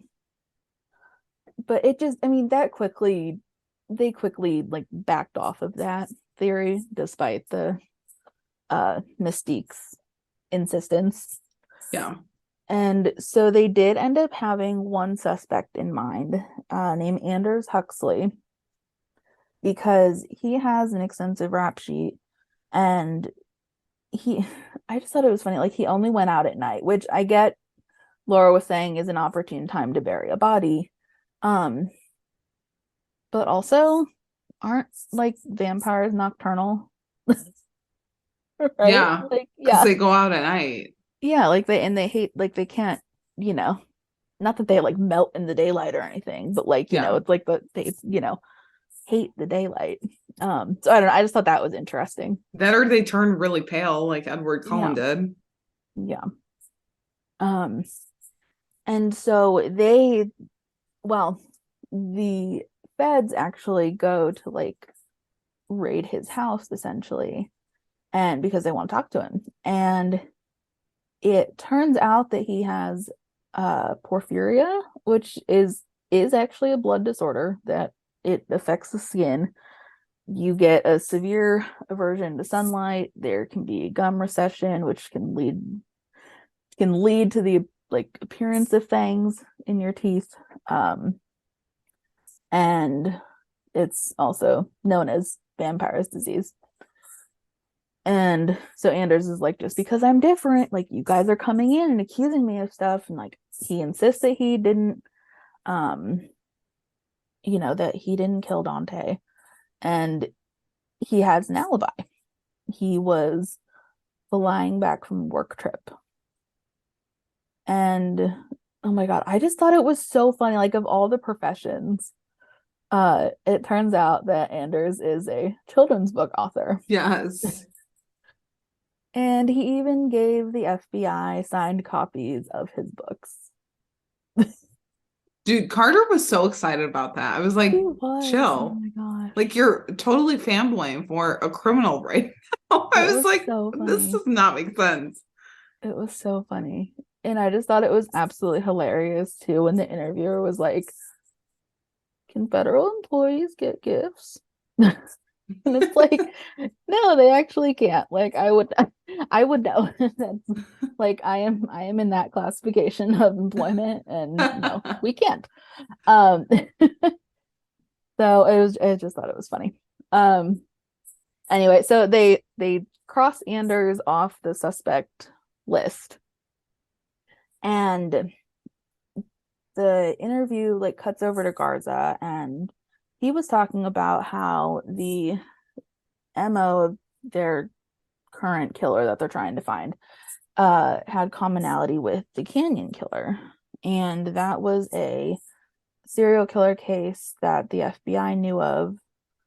But then I just love how Garza was like, yeah, but he couldn't have done it because he's in prison. Like he just like cut that off right there. He was like, yeah, no. And the Canyon killer was put in prison by none other than Miss Laura Stenson and Mr. Mark Atlas. And I didn't know that Mark was actually back, because like I didn't watch it live. I was like, oh my gosh, I was like having a fit because I like them a lot. Mark, I liked his intro too, when like no one kind of saw it coming, and then it was like the camera just like shot over to him, and I was like, oh, Mark's back, and he's like interviewing with Laura. I was like, oh, this is gonna be good. This is gonna be good. Yeah, it was so great. And like their bickering is the same as always. Like they just kind of pick up where they usually leave off whenever they have interactions. Yeah. And so Laura goes into explaining that the Canyon Killer's first victims were found in the Hollywood Hills in 2018, and they were found and drained of blood before being buried. And I just thought it was interesting. It's not quite a parallel, but just because like in the what was it, 210 of The Rookie, like Tim was on duty when like Rosalind, her first victims were found, and like Lucy was in college and remembers reading about it and being all freaked out. And then like feds, and like Brendan was living in LA at the time, so like he was freaked out. So much so that he and his buddies stopped going out to clubs because they fit the like victim profile. And just, oh my God, when he put his head in his hand because he realized he like said too much, I lost my mind, because it was just absolutely perfect, because Simone kind of side-eyed him too. It was just great. It was great. And it cuts back and forth a little bit here. You go back to Laura and Mark for a second, and they were actually complimenting each other for once, and I was like, oh, I like this, because they're like, oh no, well, you got this, and you got this, and like it was just nice to actually hear them be nice to each other for once. And so they were talking about the Canyon Killer and how they had kind of worked up a profile, like both together, and said that the person was probably attractive like himself and worked in the same like industry as his victims. And they caught a break when forensics found a purple wig, which was a signature headpiece, and Laura and Mark tracked that to Gulliver Ferris, who was arrested on one of those Hollywood guided tour buses, which I just thought was also kind of funny, because like when I went to LA, I like did probably like 4 or 5 of those tours. So it just brought me back. I was like, wow. Yep. So they arrested Gulliver, and it then like, because there was like footage of that arrest, and then it actually goes to Gulliver in the present day. He's sitting in jail, obviously, and he insists that Laura framed him, and he says that he has proof, and even like the interviewer is kind of convinced and is like, the evidence is damning, like, and he tells Laura this too, like Laura and Mark, and she's like, what the heck are you guys talking about? Like, cue the footage. Oh my God, oh my gosh, just hilariously acted footage by Britt. I mean, Laura's just having a meltdown, yelling on the phone about her fiance cheating on her with her best friend.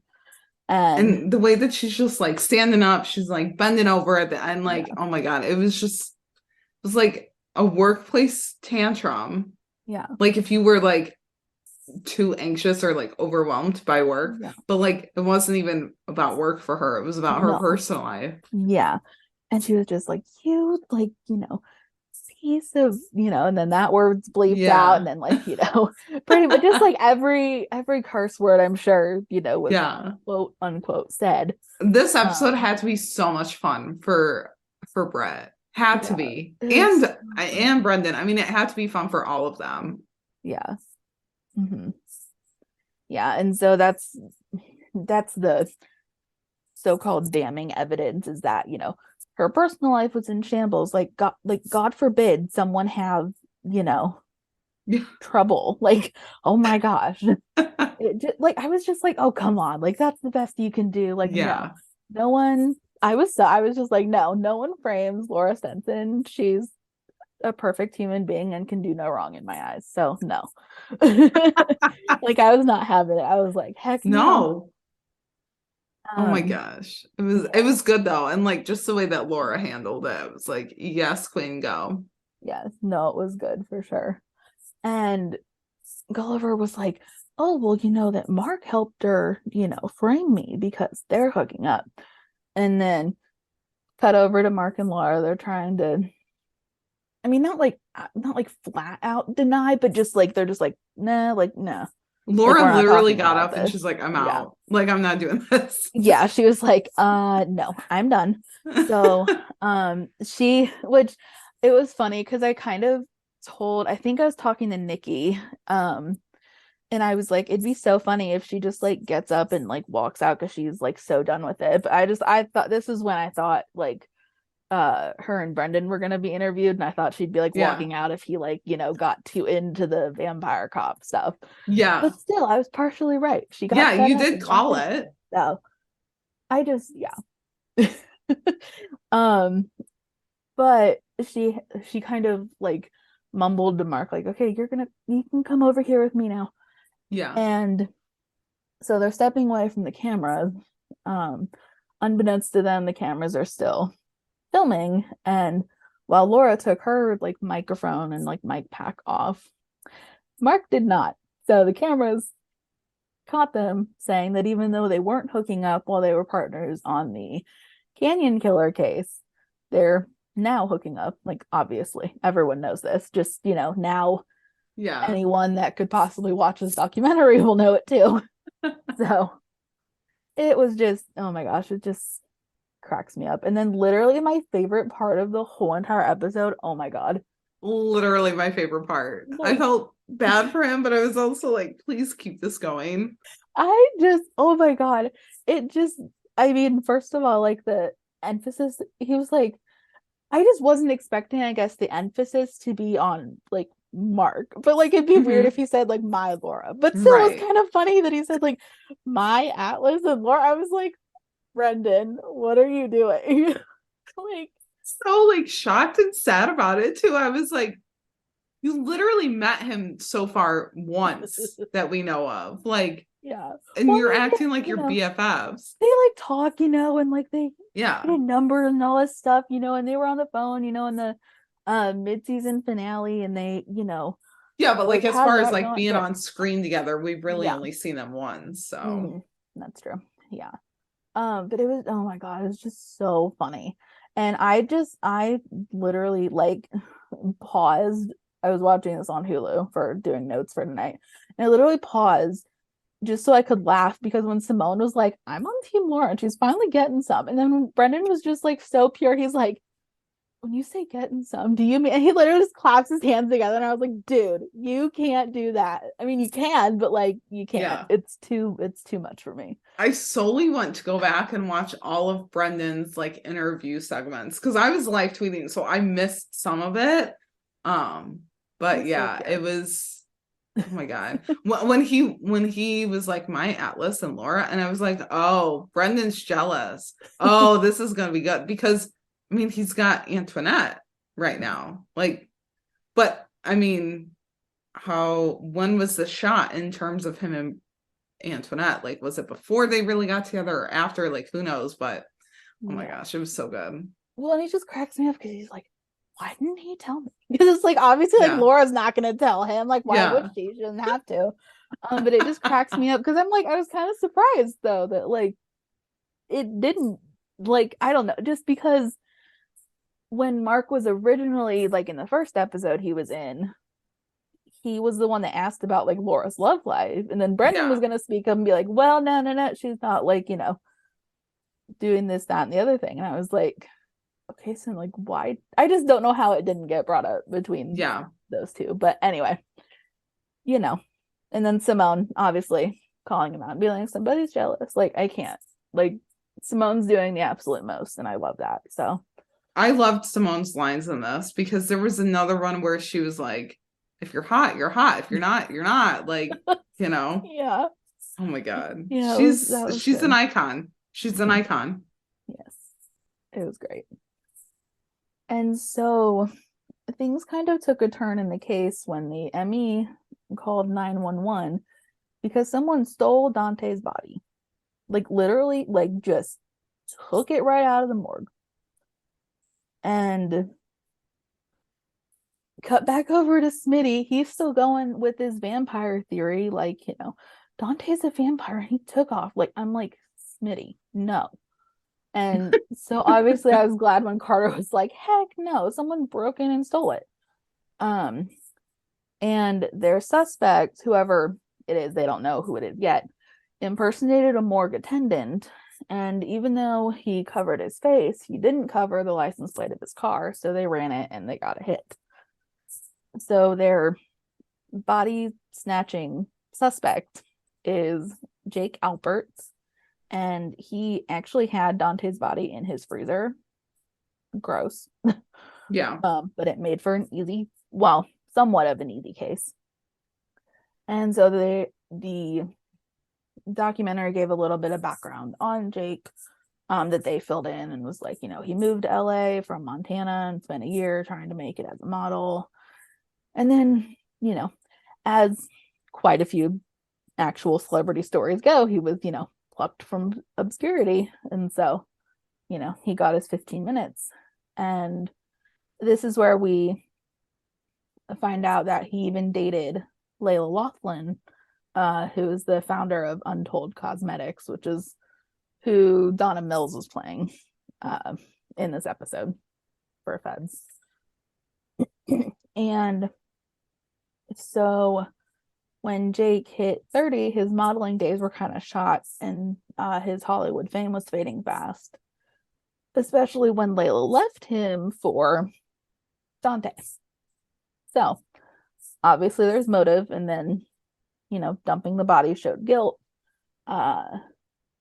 And they were able to make the case stronger because they found traces of Dante's DNA, and Jake had Dante's blood on him, like not only like under his fingernails, which is a commonplace, but all over his arms, his face, and his chest. But then this is where it got weird and like weird. I don't know, because I'm like a makeup person and I like skincare stuff, so I was just like weirded out. I was like, no. Like, I don't want to hear it.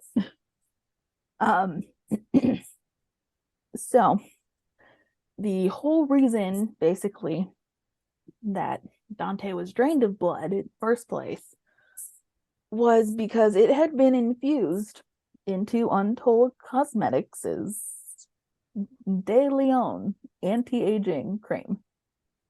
Yeah. Ew. Yeah. Ew. I mean, there's like a lot of like medical and like cosmetic stuff they can do. Like, I learned that working for a clinic, but it's gross when you like actually read more into it. Yeah, well, it's literally like when I heard that, when they brought that point up, I was like, literally all I could think about is Kim Kardashian's vampire facial when she had like the blood all over her face, and I was like, that's all I think of, and it weirds me out. Yeah, which like if you're into that, by all means, but like, I don't know, to me, I'm like, there's a point where you go too far. I'm like, I don't know. I think a lot of it though, they do it with your own blood. Like, they take blood from a different spot and like inject it somewhere else into your own body. Like, they're not like mixing. But still, I mean, I don't know. Yeah, to each their own. I just wasn't expecting the story to go there though, because I was like, what does blood have to do with makeup? I was like, I wasn't saying the connection, but there it is. Or skincare rather, I should say. But anyway, so Dante had an exceptionally rare blood type known as Rh-null, which is also known as golden blood. And I literally love how Brendan knew everything that they were talking about. He's like, Vampire Cop taught me it. Vampire Cop. Like, I know it from Vampire Cop. I'm like, dude, what? He had a lot of screen time and like flexing his knowledge. I'm like, we need more of this for every Feds episode, please. More of this.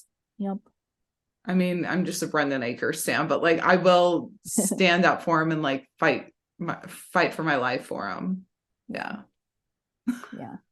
And so only 40 people on the planet have it. Well, it's now 39 since Dante is passed.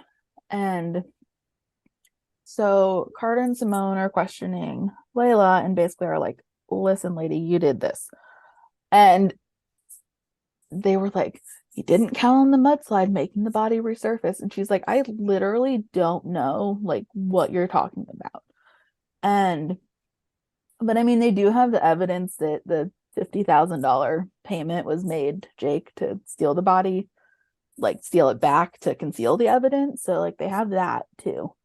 But they don't have anything that's like directly tying her to like Dante, like his body. Mhm. And so they were still trying to search for evidence to tie Layla to the murder. And Simone and Carter had went to her house, and I'm assuming like her housekeeper answered the door, or like someone that worked for her. Yeah. And just they opened the door, and they were like, they're fighting. And Simone was like, who's they? And the they in question is Layla and her son, Chance. And so Chance was, her, the son that worked for her in the company and, wanted to make the company money. And so he did this to kind of boost sales and increase demand for all these products, but he did it by putting human blood, including Dante's, into the cosmetic cream. And Layla figured it out after Simone and Carter interviewed her, but instead of telling them, she went to go confront her son. And that's how she ended up being shot by him. Because like Carter and Simone were outside, they heard a gunshot, and then they went in and got a chance to drop the gun. But it was too late. Like there was like a little news segment that said she had, passed. And so Chance had been working on trying to isolate the anti-aging power of blood, but when he met Dante, he kind of just like, followed the money, as it were. And it wasn't like, yes, the kidnapping and holding him hostage were crimes, but technically the death was accidental because one day he took too much blood from Dante, and poor Dante had a heart attack and he died. Of course, This case was just like, I mean, it was just like new lead after new lead and like new finding. I mean, yeah, it's just crazy. Yeah, well, because then I wasn't even thinking about it though until they said it. Because like since Dante was dead, he would have needed new blood supply. So he like literally used a group like for the rare blood type and contacted a girl named Kumiko, who he was holding prisoner in his house. And I was like, dude, what is wrong with you? Yeah. Like I can't. Like oh my God, it just made it so much worse. But luckily the feds got there in time and saved her. So that was good. And I just thought it was so nice that Garza was like proud of his team. And I mean, obviously he should be. They did a good job. And I think, yeah, it was at the end when Garza was like, nope, I'm done talking. I don't care. Get out. Like, Yeah. he just didn't want to finish. Like, He finally had was enough such of a them. mood. Yeah. I will say that I'm kind of surprised that he put up with it more than like Gray did. Like he tolerated it more. Yeah. Same with like Nyla and stuff. Yeah. I don't know how. I mean, of course, it was an opportunity, because he got to talk about, because the interviewer was like, tell me about your, specialized unit. And then he got to, say how he chose everyone because they're outside the box thinkers and all that. It definitely gave us more backstory for sure. Yeah. So I feel like that was kind of a good, like, thing for him in a way. Oh, and maybe it's because he has to be more relaxed, because like Elena was always on him about like you can't, let things stress you out. So he probably has to let it roll off his shoulders, even if he is probably literally like cringing and is like, get out, please. I don't want to talk anymore. Yeah. I mean, he was nicer in terms of, you know, how Laura was at the end. Of Yeah, course, for I sure. can't really blame her though. But honestly though, like I said, I think I had said when we were just like chatting before this, like I'm surprised Laura didn't smack Mark upside the head because Yeah. um He was being a little like dumb in yeah, that. I was like, take off your camera. Come on.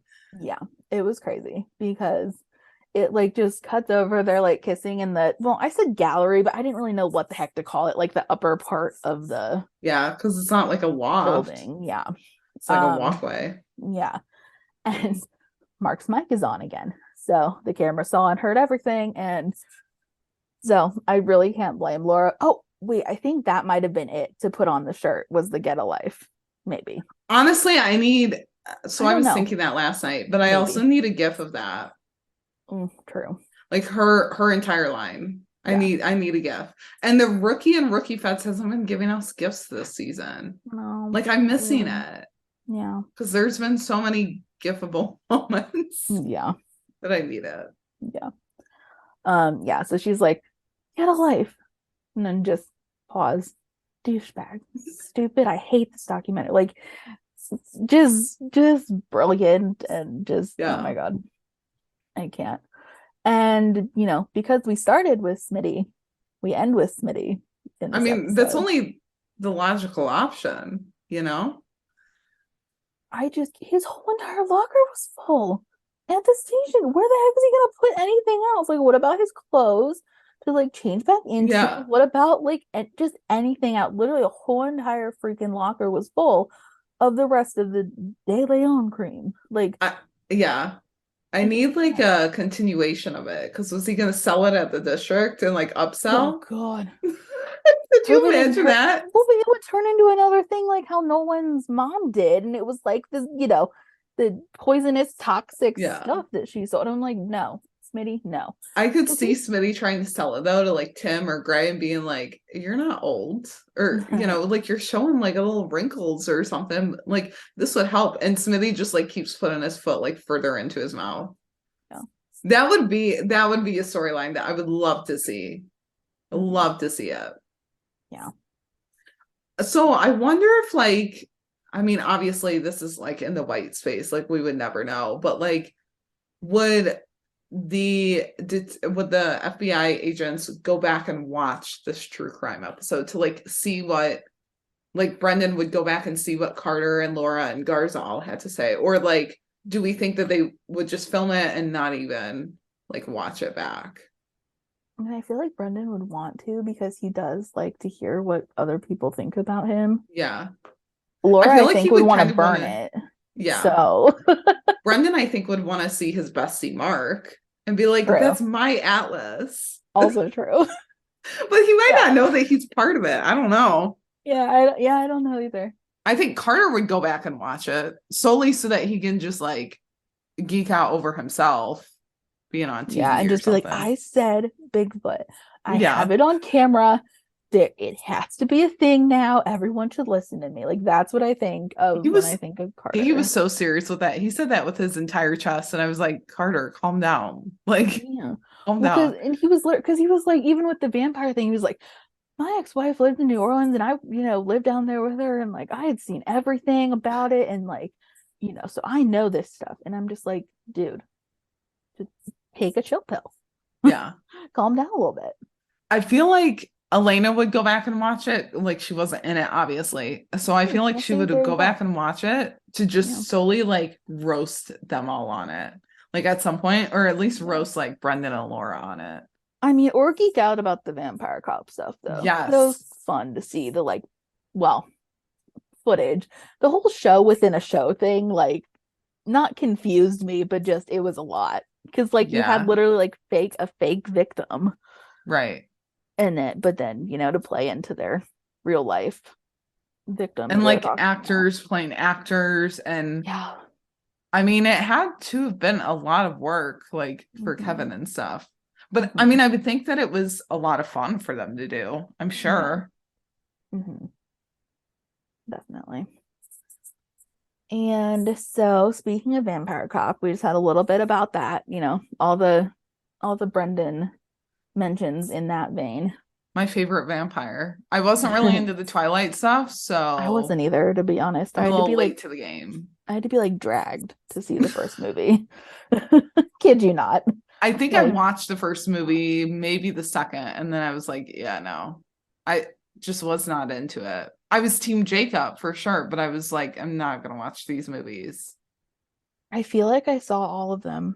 I just really can't. I've like blocked it out of my mind. I didn't even really read the books because I was Oh, like, heck this no, I didn't is read the books. no, Nope. this is a lot. That's unusual for you too, because you're more I like, I'm know. gonna read the book and then see the movie. I know, but I don't like supernatural or like Uh-huh.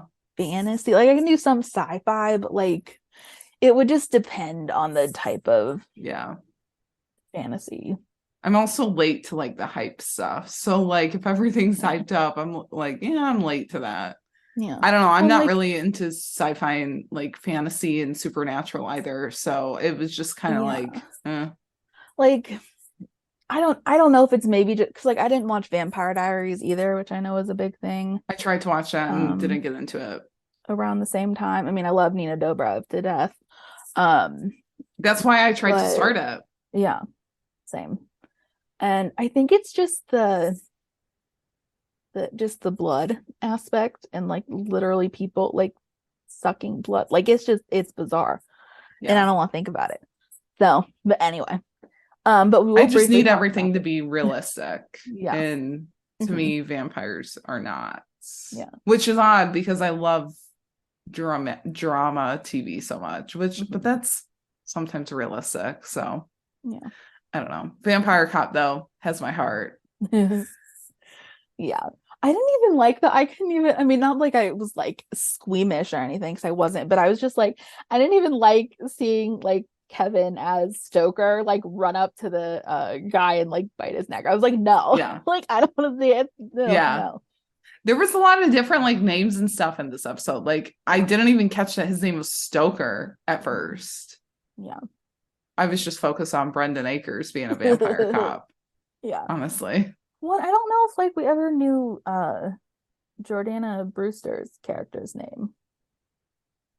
Like I she was don't just kind of there. And then yeah. was like his co-star, but I don't think Brendan ever said her character name, nor did like she get introduced really. I don't know. But anyway, um so obviously he's an expert on bloodsuckers due to his 6 years playing Stoker Ramsey on Vampire Cop. And we had the little flashback like we had mentioned with Jordana, and we got to see Brendan's TV days, and we saw him do this blood memory trick, which is what like some of the promo photos were. I was like, I really, because I didn't know what was going on in those promo photos. I was like, why is he just like leaning back? Like, is he doing some kind of like just like odd? Like, I just didn't know what was going on. And so it made him, once he had a bit of the blood from the scene, like he could see what occurred well in the TV crime scene. And that was like their victim Lars was a tech startup guy and he was killed for his phone. And so it like cuts back over and like we see like Brendan and Simone, and like Brendan's being all shy and he's like not one to talk about himself. So then like Simone kind of does it for him and is like, this guy, he, was nominated for 2 People's Choice Awards and he won an MTV award for Best Kiss. And he's like, yeah, I know, but still. And then she's like, he went to Transylvania, he read up on all the, all of this stuff to, prepare for the role. Like he knows his stuff. And so he's kind of just like, yeah, okay, sure. Yeah. And we got to see another flashback to Vampire Cop where, like I said, didn't really like watching it, but Brendan as Stoker, drains the blood from the bad guy, effectively killing him. Yeah. And it was, I mean, I'm assuming it was supposedly to show how he like could be a vampire to like prove Mystique's theory, since it was shown right after she was on camera. Okay, but literally the one part I didn't like though about like the, you know, kind of Brendan's life slash vampire cop was literally his father. Like, why did Miles have to be there? Yeah. Yeah. Like, oh my God. I just like, well, see, it's just because of his first comment, like the undercutting that he made about Brendan's mom, like draining him of his finances. And I'm like, dude, why? Like, Yeah. literally asked about if Brendan was a vampire. Not that that's like a not that that's a rational question, but you know, it like literally was like not about his mom, not about any, like what, like ugh, just rude. Like I didn't appreciate it. I mean, I could understand the like word play that they were using, but Yeah. still, I was like, no, no, no, let's not bring up the mom.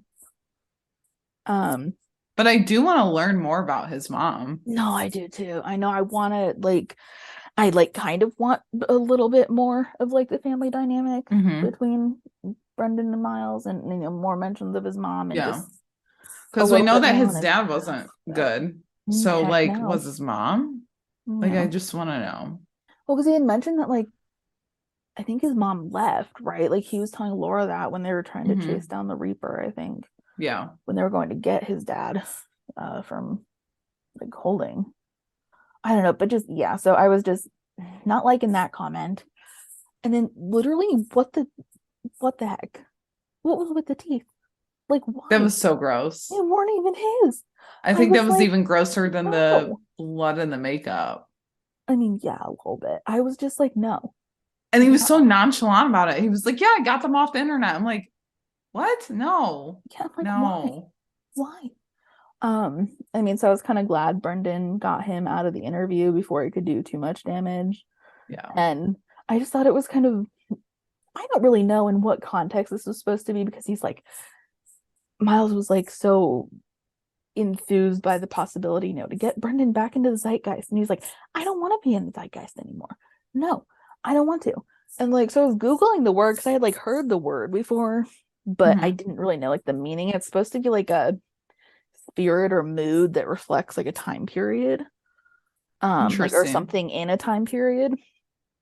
So I'm assuming in this case that the zeitgeist refers to like cultural norms of Hollywood, maybe. So like Brendan could be seen as relevant again. Well, like Yeah. Miles wanted him to be seen as relevant, even though Brendan doesn't want anything to do with that life anymore.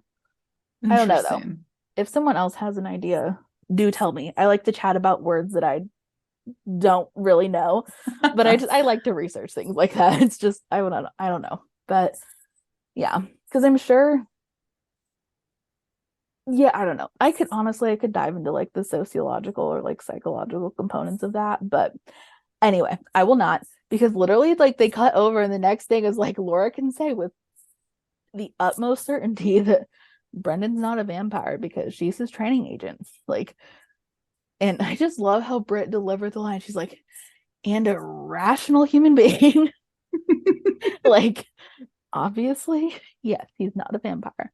I love how she said it because it was almost like a dig to Carter because he's talking about Bigfoot. Yeah, right next to her, and is like, you got Carter over here who wants to talk about Bigfoot again. So it's like, there you go.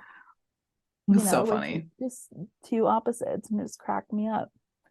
Okay, so you know who I need in a scene together is Laura and Angela. I feel like we might have already said that, but I really need their sass and like no BS in one scene together. Maybe even Nyla too, honestly. That would be fun. Yeah.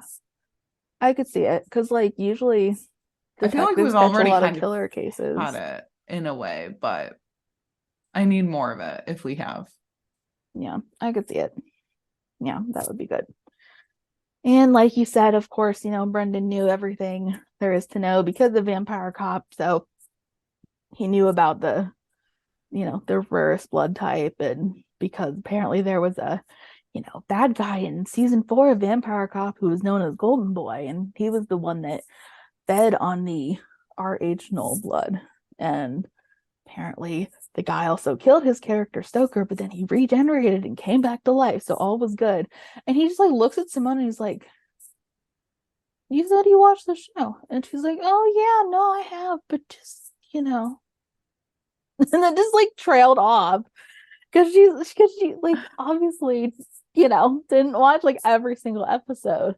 Yeah. But it just cracks me up because she was like, "You've seen this show, right? You know how good it is," and she just, deflects, and I just, oh my god, it was just so funny because, like, I mean, not gonna lie, I have done that before, where like I said I have watched something and I literally have no idea what the person's talking about, Yeah.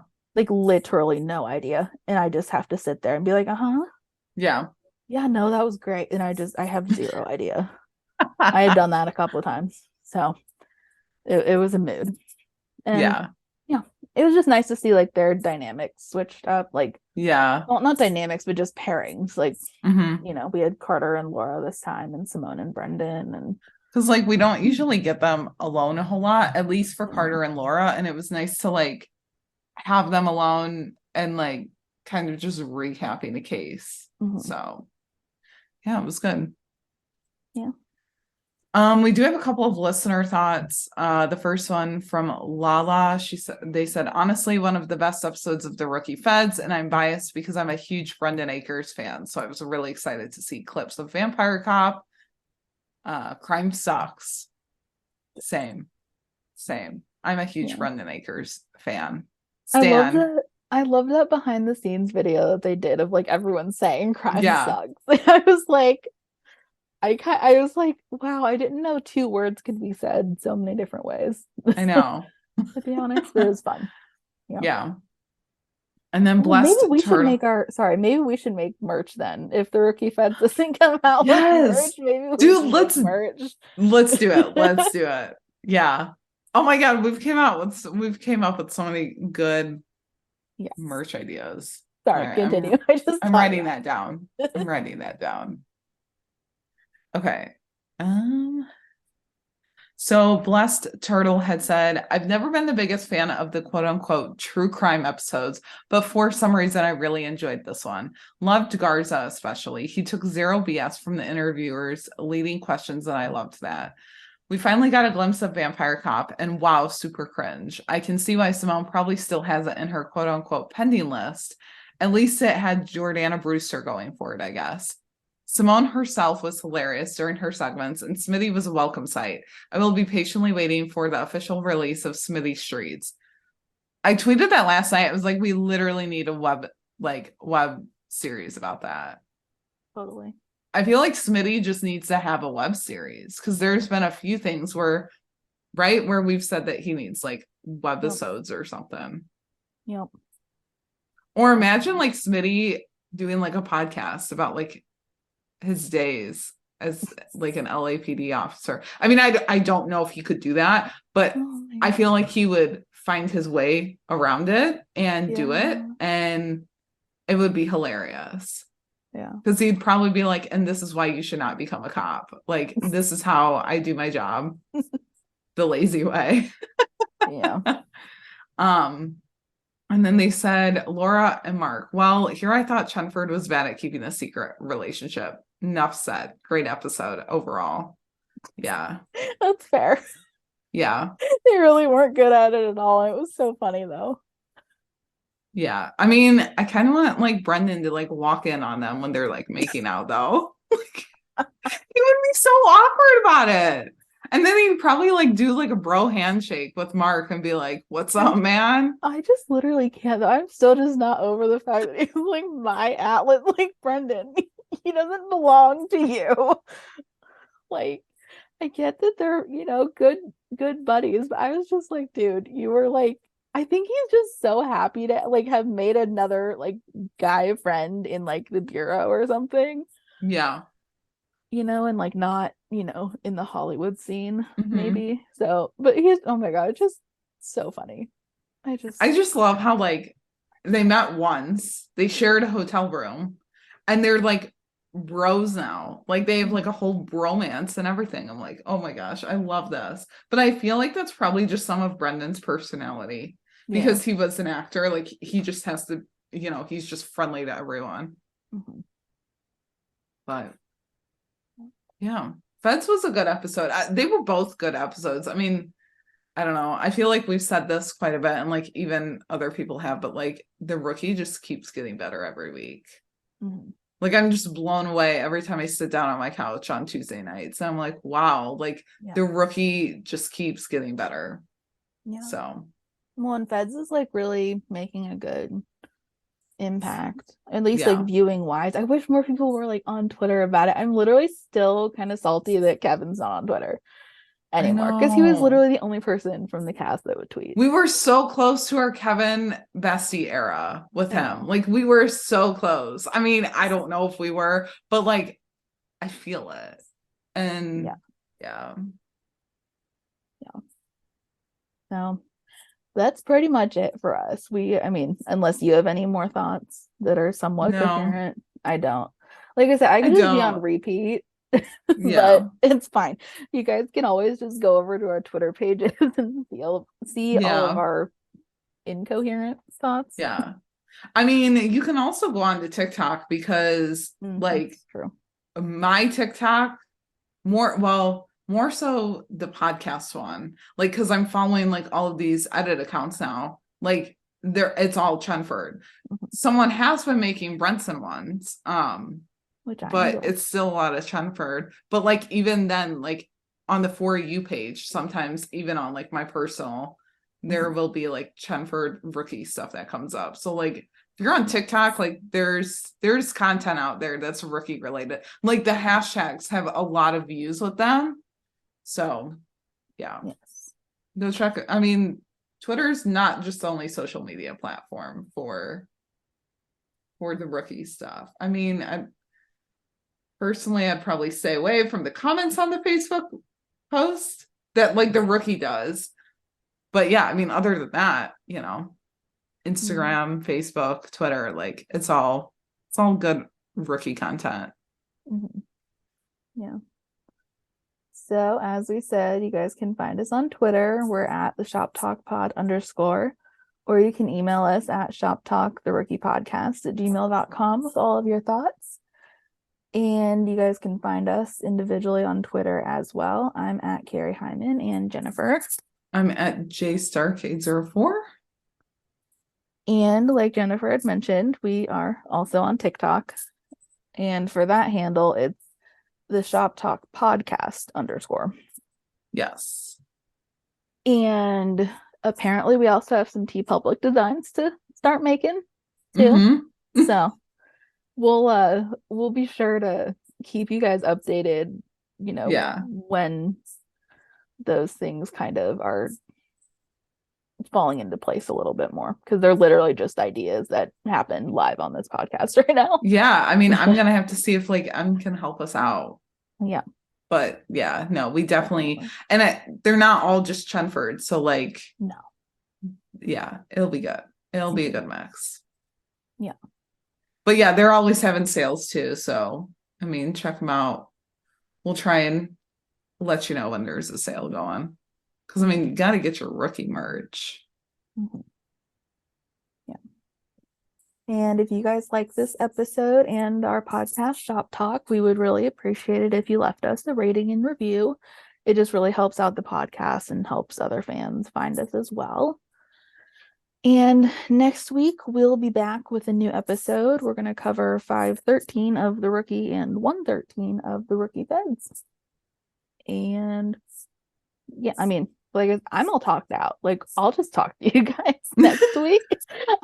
That's it for us, because like I literally have nothing else to say besides Chenford did things and Brendan Akers is jealous. And it's them against the world. Also true. Yeah. So yeah, that is it for us. We will talk to you guys later. Bye. Bye, everyone. Go get him, boo.